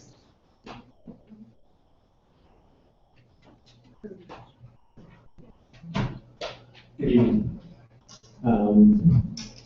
Your Worship, Council, CEO and staff. I'm speaking to you tonight as someone who was born and raised here in Almont. I work here, raising a family here because I love this town. I'm also, my wife and I are raising 3 girls who are either attending Holy Name of Mary or will be attending Holy Name of Mary at some point. Last night, I decided to write down my thoughts on the issue, and I chose to speak to you here tonight because I trust that you, our council, are approaching this meeting with your minds open, and that we, the taxpayers and users of the green spaces and parks, what we have to say will be strongly considered when the decision time comes. I know you have a tough job to do, and listening to the people and really valuing their input is a big part of it. Park space and green space should not be sold, particularly in established areas. Once it's gone, the space is infilled with homes, you can't get it back.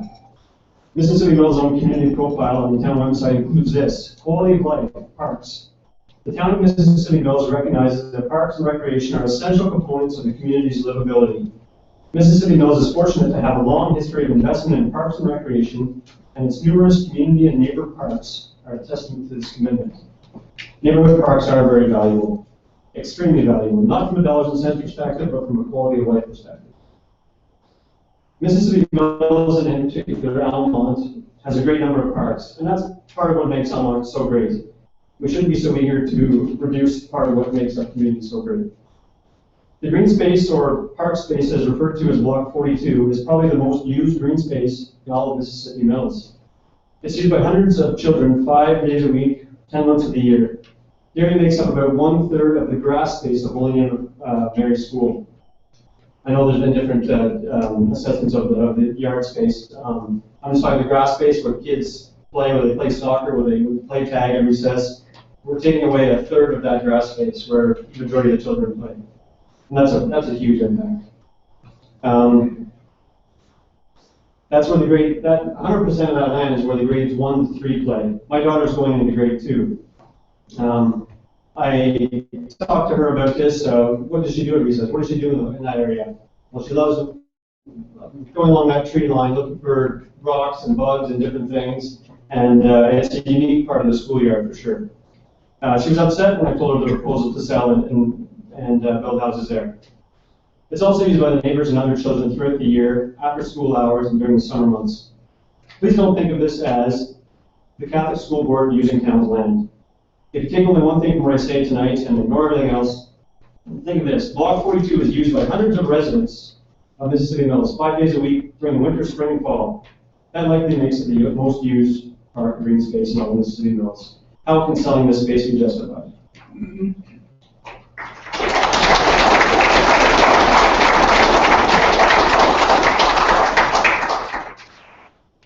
Don Maynard Park was designed as a quiet, serene green space for the betterment and enjoyment of the neighborhood. It was not designed for formal activities. There are no play structures or benches or walking paths, etc. But despite that, it can't be said that it's not used.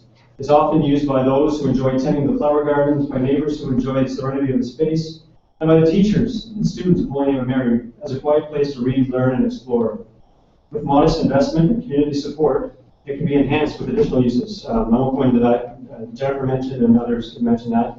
The one thing, the neighborhood tomato, like in the garden plots, like in Augusta Street Park, would be a fantastic idea. I mean, I think it'd be great to have our kids, if the school could buy a couple plots, having the kids learn about growing their own food while they're at school, that would be an amazing idea. Selling this neighborhood park and the well-used green space will provide a one-time payout and a modest property tax base increase going forward. It would also create a troubling precedent. Other neighborhoods would wonder about their parks. It would permanently decrease the size of the schoolyard, taking away about 1/3 of the grass space, as I mentioned. It would negatively impact the students, staff, and parents of the school, and decrease the overall quality of the Gale subdivision neighborhood. The school and the area neighborhoods are growing. The sale of these lots would only exacerbate the parking issues at the school and the traffic problems on Patterson and Ottawa streets.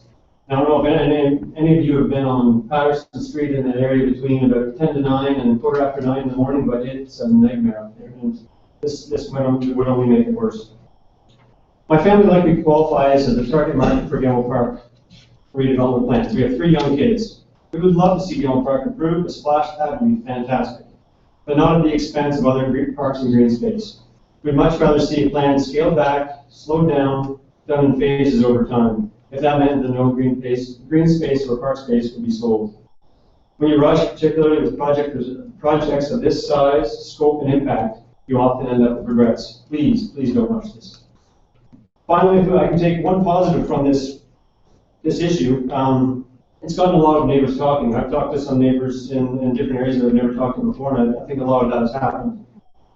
If council can make the right decision here and keep these parks and green spaces, neighborhood residents will be inspired and motivated to work with the town and with each other to help improve the parks and make better use of them.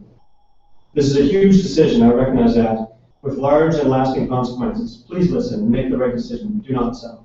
Thank you.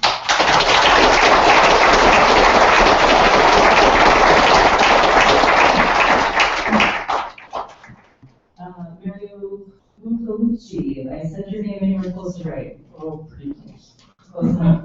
I've heard it said worse, so that's okay.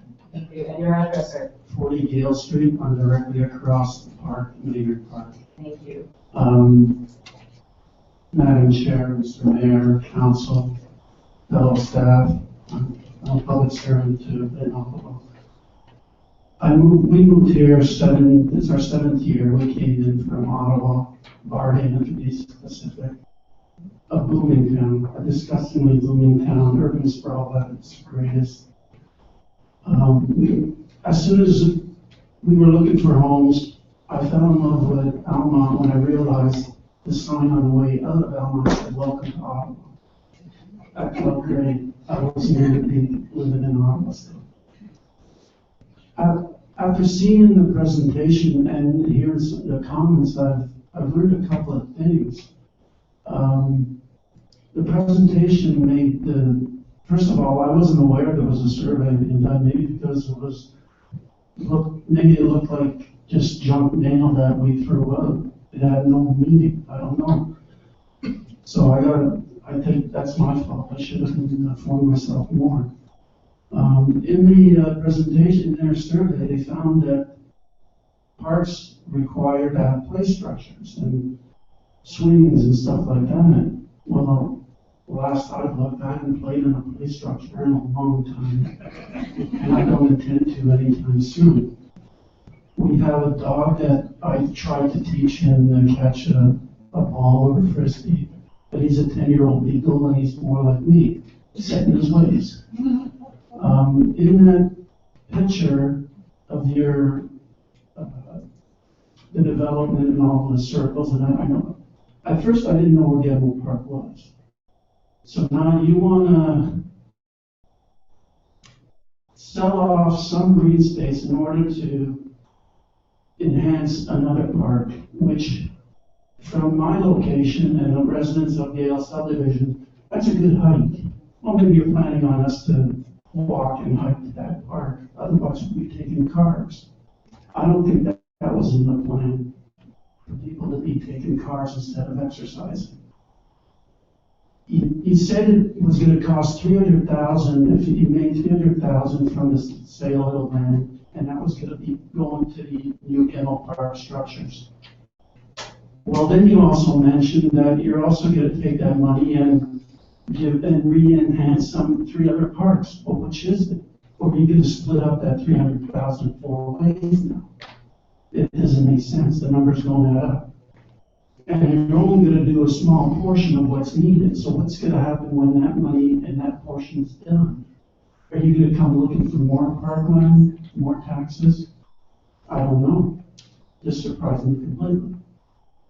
I had a couple of suggestions, like, there's a lot of contractors here in Elmont. Why not offer them a chance to help build the structure, the play structure, the wading pool, the pathways, in return to get their name put on a plaque? This play structure was graciously donated by XYZ company, and it's there for people to see not only their name, but also the work that they do.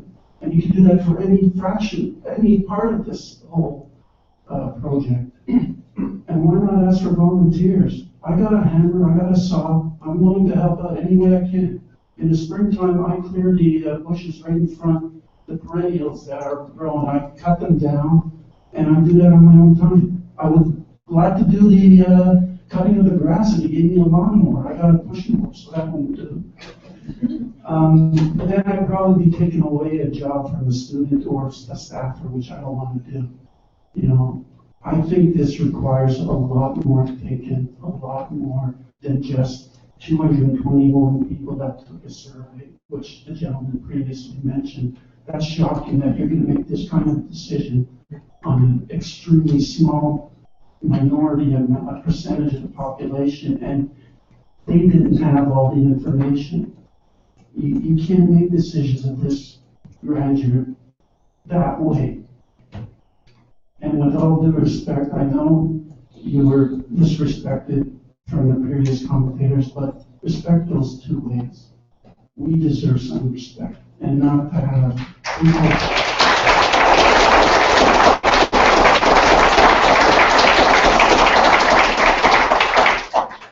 Not to have people talking on their, texting on their Blackberries when other people are making presentations.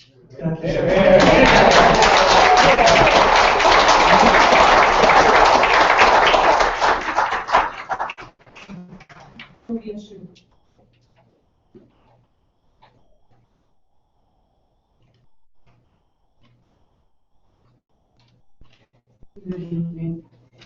Is that okay where I've got it now? Great. As they said, my name is Sylvia Chu, and I live on Gale Street. I didn't plan on saying anything tonight. I'm upset. So, Madam Chair, Mr. Mayor, members of the council staff, ladies and gentlemen, Tennyson has said, there's nothing as lovely as a tree. However, a park to put the tree in surely does add to the beauty of the tree and the park. I live on Gale Street, a stone's throw from the park. My grandchildren play there. I watch other children play there. I watch people wander through, and they laugh and they smile and they can relax. The kids come, my grandchildren included, and they laugh, and they giggle, and they jump, and they roll, and do cartwheels and somersaults, and they have a wonderful time in there. And it's close. We don't have to walk a long, long way, and for small children, that can be too long. They can't do it. With one hand, you suggest that we need more activity, and I know I sure do. Yet with the other hand, you want to remove the park and put houses in. That just does not make sense to me at all. I hope you'll reconsider what you're doing. I moved to Almont because I love the city. I moved to Gales Creek because it was beautiful. It still is so far. And quiet and open and had space that you could walk and read in and was not congested and constantly having changes made. Some changes are good. Fantastic. Not this one.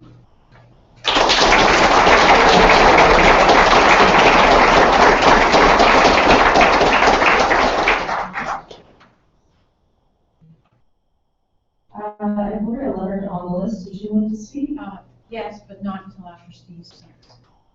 Okay, Steve Maynard. Am I the last one? Is that the last on the list, Madam Chair? Yes. Thank you.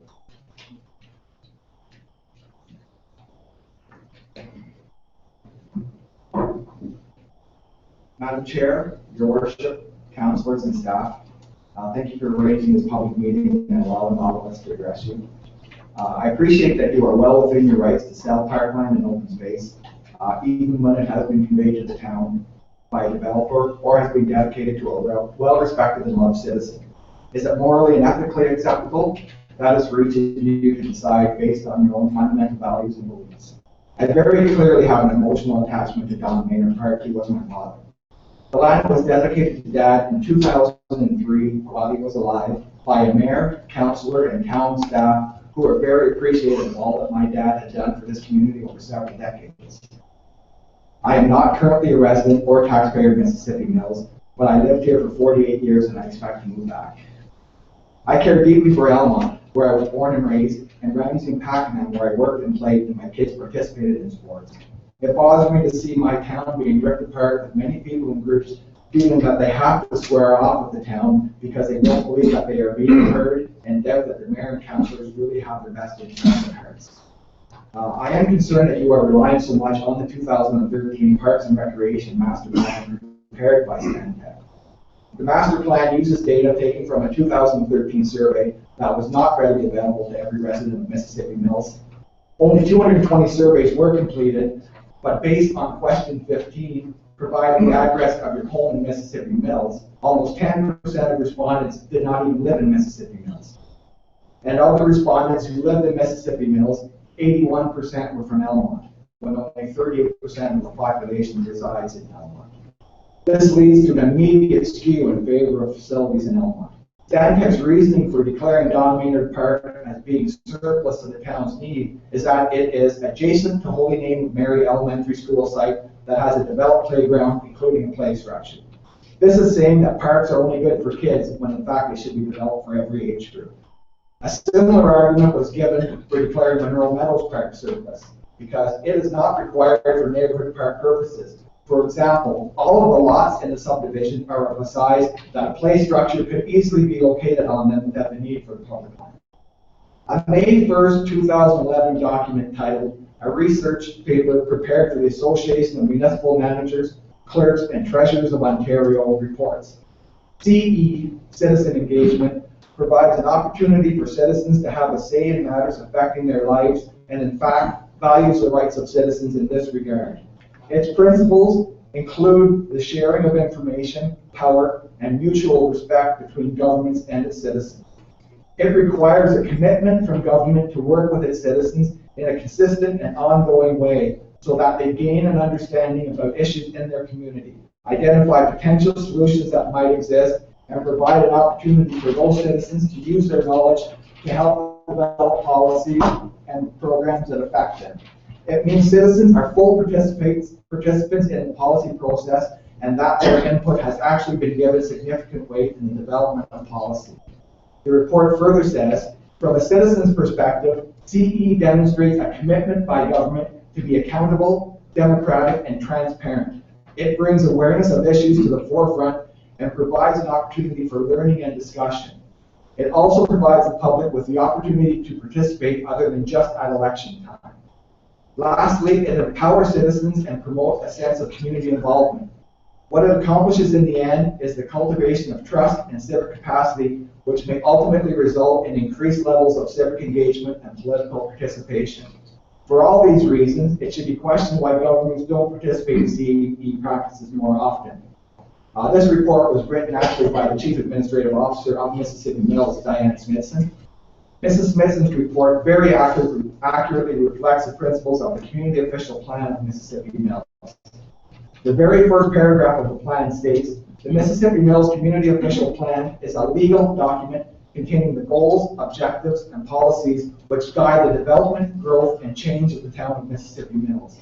The plan is intended to assist town council and its various committees, municipal staff, developers, government agencies, and the public in their efforts to maintain and strengthen the environmental, economic, physical, and social fabric of the town of Mississippi Mills.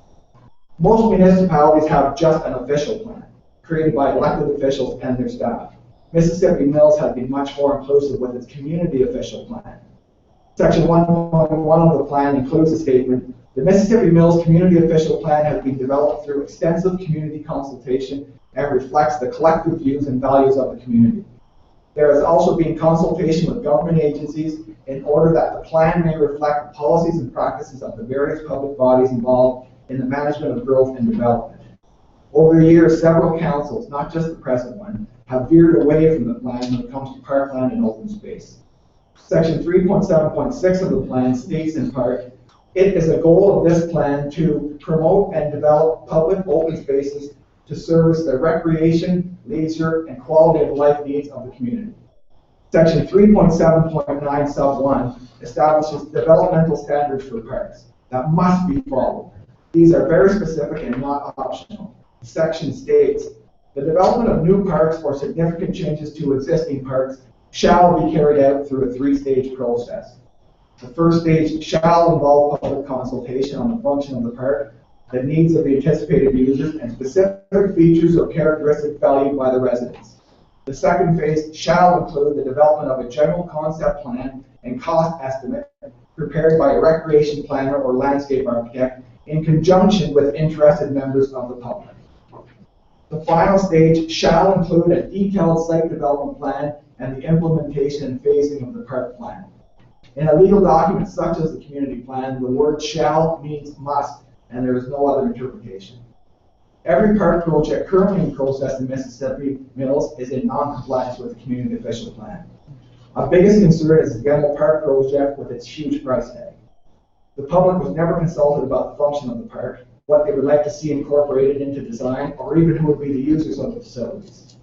There was not a concept plan with a cost estimate prepared in conjunction with interested members of the public. The original concept plan is dated June 9th, 2000, with revisions completed on June 23rd, 2016. The public meeting for input was held 3 days later on June 29th, after the revisions of the concept plan, so input was not really considered. And the only estimate for the project, I apologize, this is incorrect as I've seen the figures now on your PowerPoint presentation. I was just using the figures that were given to me as the only available stats. So the only available estimate I had is a Class D cost estimate dated March 7, 2016. That estimates the cost to be $992,404 plus HST for a grand total of $1,121,416. Anyone who knows Class D estimates are usually the initial estimates to rough out a project and are recognized to have variances of plus or minus 30%. The concept plan showed very long service runs from Bridge Street and Naismith Drive, but there's been no prices discussed for this work. The estimate being used can only be based on the 2000 concept plan because the June 23rd revisions were made after the date of the estimate. And there are no final detailed site development plans prepared for the recent RFP. Projects this poorly planned go 3, 4, 5 times and more over budget. We have all seen provincial and federal projects go horribly over budget. Once you start, you can't really stop. The town has no concrete funding for the project, as we have seen. One of their sources was going to sell Don Maynard Park and Block 42 and possibly Monroe Meadows Park.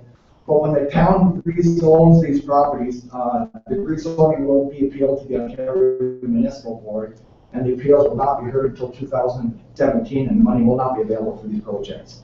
Grant money from Canada 150 is not being confirmed. You said 208,000 anticipated.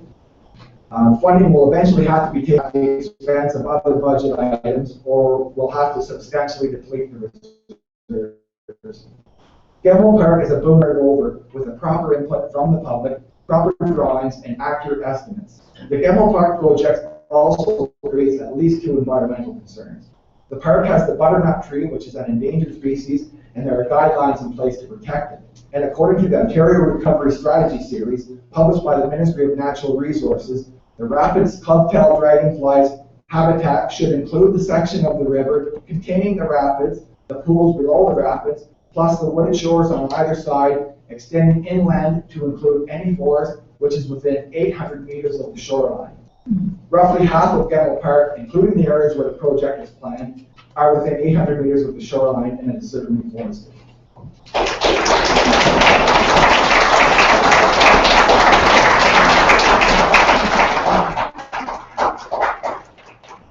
As I've said in other places, my children, my dad's other grandchildren, and I are upset that the town would consider doing this to my dad, who was honored while he was still living and could appreciate the recognition.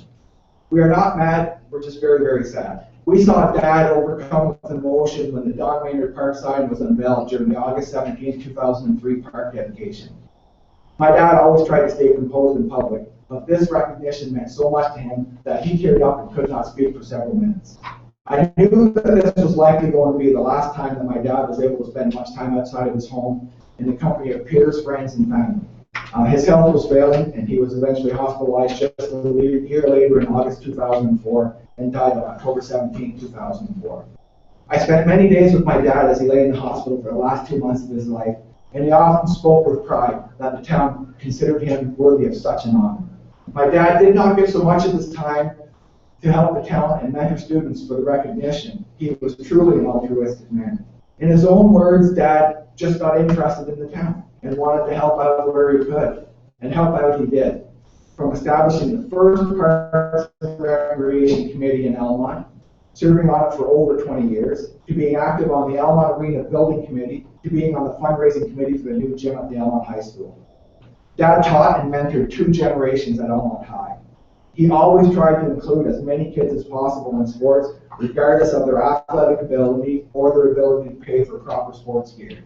One of Dad's former students told me that when he went to gym class in long pants and a long sleeve shirt because his family could not afford the extra expense for gym wear, my dad outfitted him completely without anybody knowing, and my dad paid for the clothes. Everybody who wanted to be on Dad's football team was on Dad's football team. Our benches could never hold all of our team. And if you were from Middleville, Pakenham, or other rural areas, Dad would drive you home after football practice in our huge station wagon because the buses didn't run that late then. And shortly before he died, Dad told me that he was content with the life that he had lived and the contributions that he had made to help his adopted town and its residents, and the thousands of students that he taught and coached. Although our family is upset at the thought of losing the dedicated Don Maynard Park, we know that Dad would be much more upset at the thought that parkland and open space was being taken from the people. Dad encouraged physical activity in people of all ages. It was important for him to help the town improve the acquired parkland, and he would not sit and try to say that any parkland was surplus to the town's needs. That is why many of us are trying to speak for him. And I apologize. The next paragraph, I was unable to get through it when I rehearsed, so I've asked the lawyer to say it for me because I would never finish it.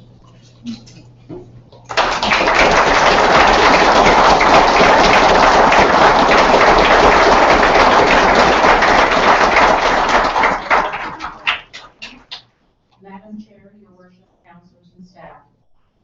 Before I conclude Steve's speech, I just would like to read a little something that came on the millstone today. and it's from David Haynes. I finally took a walk around Don Maynard Park yesterday to check out what all the fuss is about. I discovered a hidden gem in this park that is obviously much loved by its neighbors.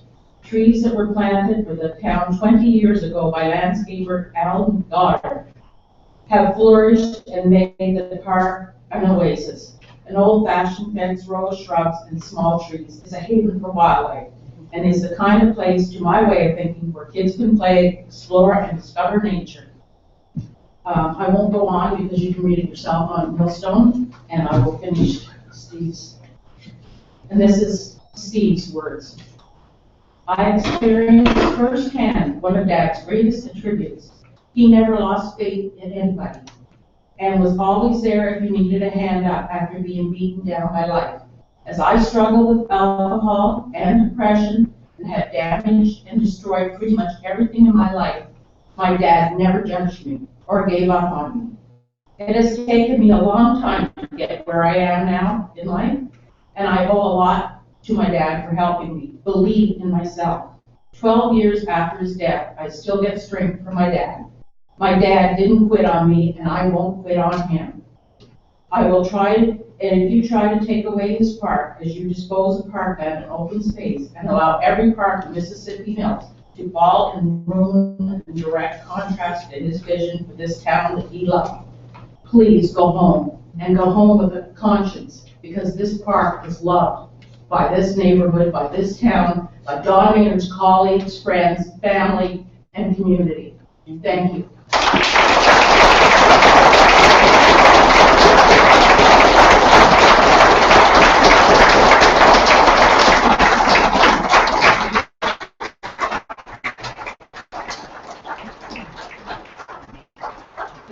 Anyone who didn't sign in to speak but has something new to add that has not already been stated this evening?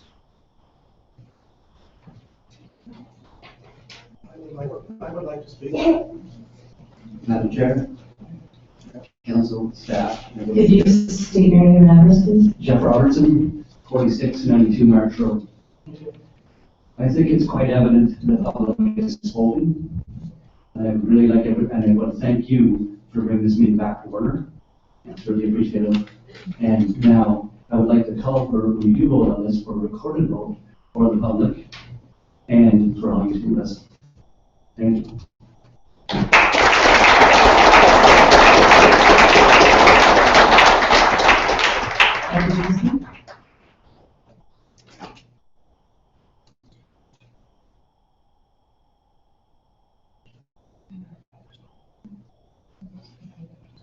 Your Worship, councillors and staff. I'm Ed Wilson. I live at 238 Greystone Crescent. And it's wonderful this evening, the people that have turned out to express their views. And you represent the people. And please listen to the people. The same arguments were made this evening for Don Maynard Park, and I support that all the way. But they also apply to the lot on Greystone Stone Home. I was very disappointed when that the public meeting such as this was held. It's actually the same type of meeting. And then it came to the commissions, one to build a lot without discussion. There was not one word. I was very disappointed again when it came to council. So we're keeping the discussion to the new parts. Yes. I would like you to reconsider Greystone Stone Home Park. Thank you.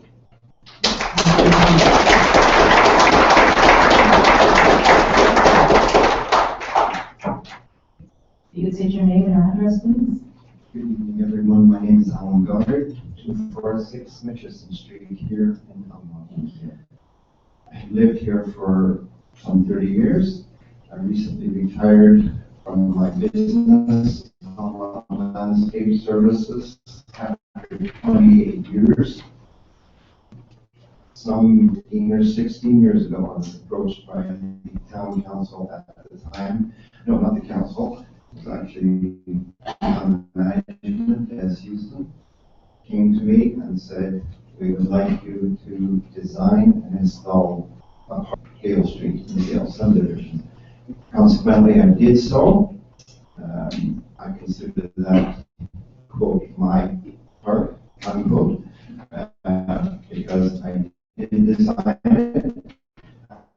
must say, every has expressed the dreams that I had for the community using a park. I remember talking with the Leonards who lived right next door to the park. As we installed it, we laughed, we joked, we said, the trees we're planting now are going to be for our grandchildren. I think we're at that point right now. The trees are large, they're big, they're being enjoyed, and from what I've heard tonight from other speakers, everybody is really enjoying the park. And incidentally, as with all councils, they have to look at funding. Back then, Des Houston said to me, well, we'll consider this phase one from your drawing, because there were paths, there were lights installed, and there were lights on the drawing for everybody to enjoy. And I must say, with the seniors home out there too, they will get an awful lot out of it. Regardless then, the decision is going to be council's to look after this, and you were elected, of course, by the people to look after things. And the most important thing is that everybody keeps communication open back and forth. Whatever decision comes to be, whatever the gods decide, should it go the opposite side of the coin, which has been heard tonight, I would ask council to please do not take the chainsaw to those trees. Remove them and put them in other parks somewhere that need trees. That's just looking down the road if that's eventually what may happen. So that's what I would ask. As I said, my dreams have all been met since I developed that park and put it in place with the people of the community. Then it's changed much now, but there are certainly a lot of people who are still there at the same time. I drive by the park many times, just enjoying the look of the trees. It really matured and beautiful. I didn't introduce myself to various individuals here in front of me. We're all people of Outlaw, we're all people of Mississippi Mills. Let's all work together and get this one done. I'm sure we can, and I'm sure the people all here tonight, behind me and outside, will realize, of course, that you are elected members of council, and we do appreciate having you there. We need to have you there to do things for us, and that goes for also the management of the. Thank you very much. I will abide by your decision, whether I like it or not. As I say, I consider that part very, very important for people, for all the previous speakers. Comments prior to mine, because they sum up everything I had said. So thank you very much. Thank you for your patience. Thank you for everyone else's patience who came tonight. It's been a very productive evening, and we look forward to working with you in the future.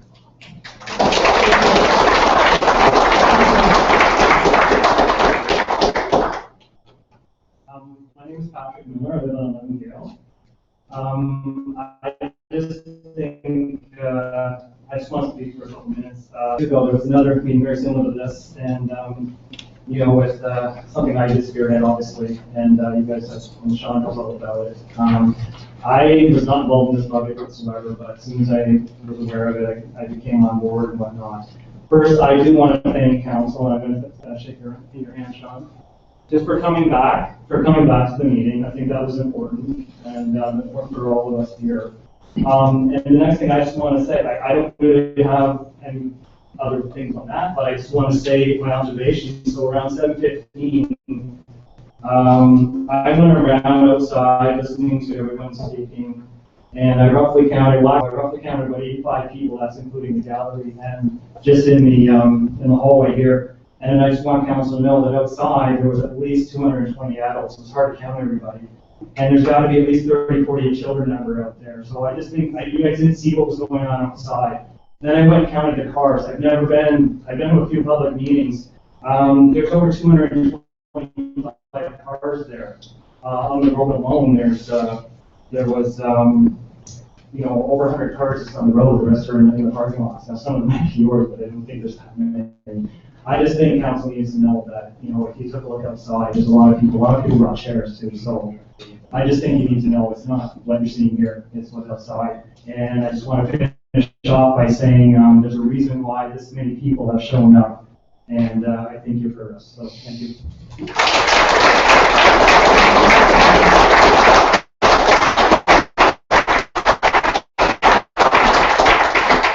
Continuing to speak, and my name is on speakers list, but I have brought back a lot of memories sitting there listening.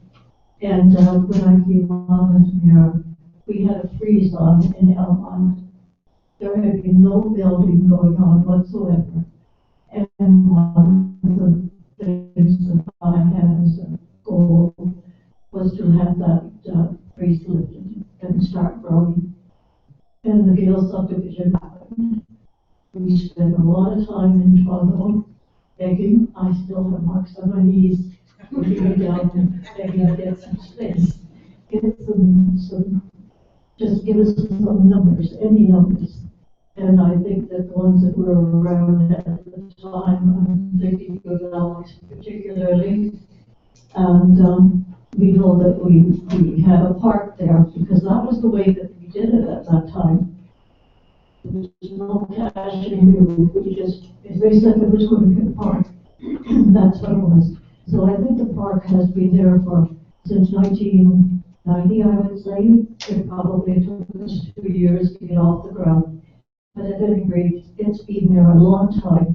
And the people that live there have been there since the beginning of it. So I think that really there's no reason to even think or consider giving up that park. It has become part of the lives of the people around here. Thank you.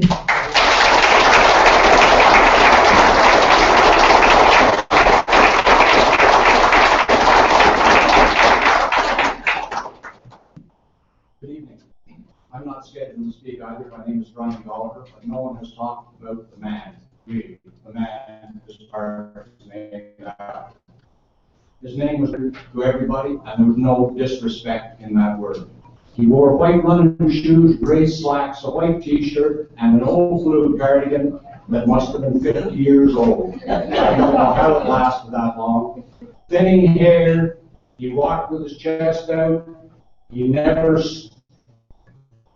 walked slowly. He always seemed to be going someplace, and he spent out a roll of cigarette. About a third of it was tobacco, and the other two were the most twisted ends you ever saw in your life. He started minor hockey in Almont. He started minor hockey in Almont and coached minor hockey. Gemmell Park. The ledger boards around Gemmell Park were put there by him. The cinders were raked out by him. A lot of volunteers. Way of doing it, Jim Class would be, we need some volunteers, you, and you, get in the station wagon. We went to track meets. As Steve mentioned, when we went to a track meet, every event was filled with people from Almont. As many people as you could get it. There was three to event. The football team, almost every year we were either the champions or played in the final game. He insisted that everybody played football if you could. We went to a track meet at R.D. Campbell Stadium in Ottawa. When the briefing in the morning, he laughed. People said, where the hell is Almont? The team had a very good day. Placed well in a lot of events, set a couple of records. He said, I was proud to say at the end of the day, next year you'll remember Almont. On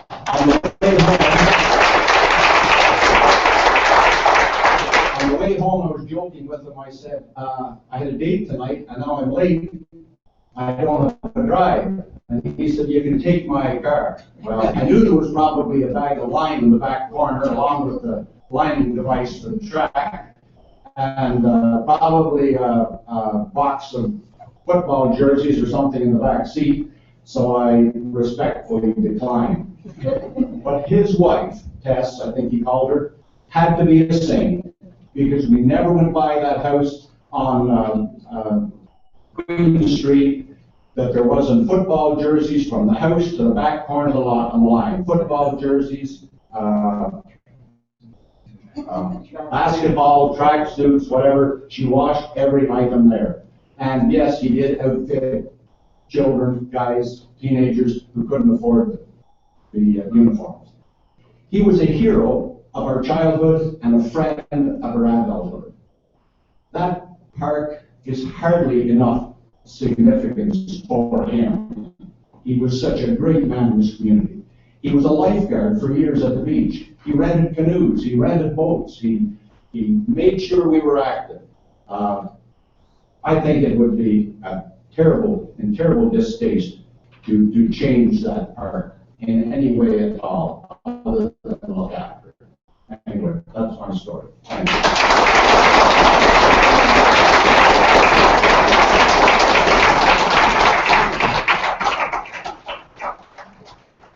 Good evening, everybody.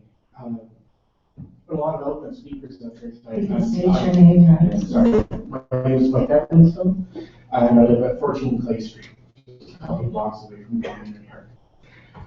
There have been a lot of eloquent speakers here tonight, and I apologize, I'm not one of them. I think it's been fairly clear that the residents believe that the sale of Don Maynard Park, and in fact any parklands in Mississippi Mills, is detrimental to us as a whole. I urge you to reconsider this on a personal level. On the other side, sorry, I actually am here also representing the Alamo Soccer Club, and we simply want to state that we support all parkland, not just parklands that support the active living or parkland that's there for mental and physical health. Thank you.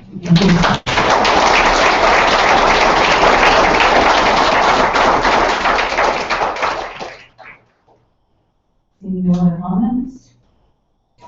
Okay, this will be your meeting. Well, whoever's outside wants to talk. It sounds like that's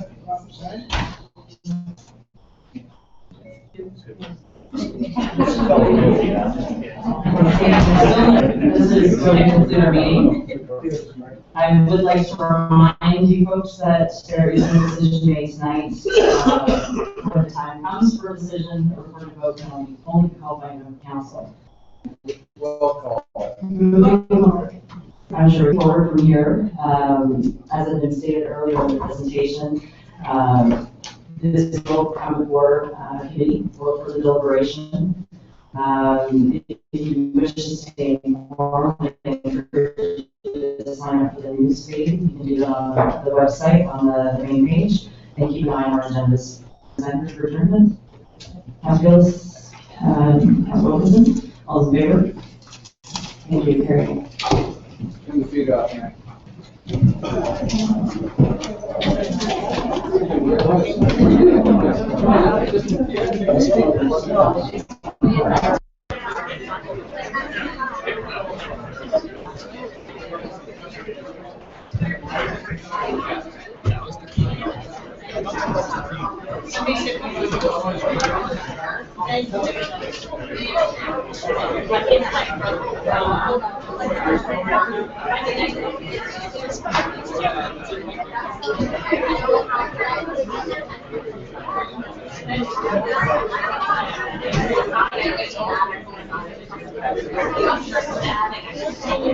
It's still streaming.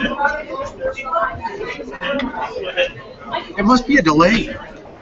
No, apparently that wasn't it. I don't know how it's hooked up. It must be a delay.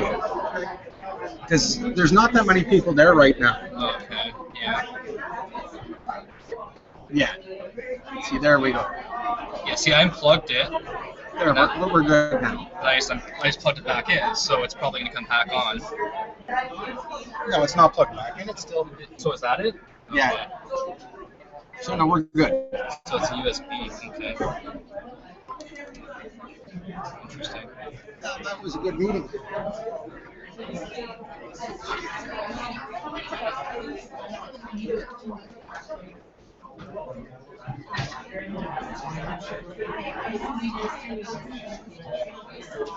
So.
That's for one of the presenters.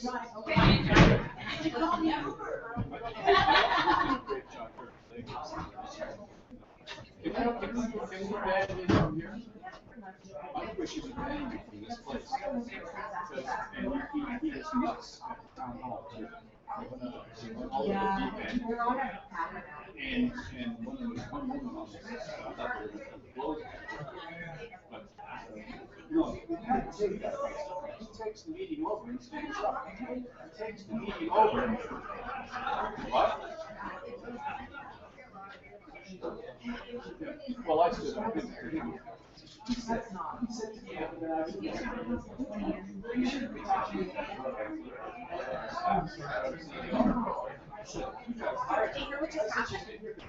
Ron just walked out and Mark usually followed her and thought that she was me and said, you're gonna have to fucking move out of your porch. well, I would wait, charge. Please, we don't take it right now.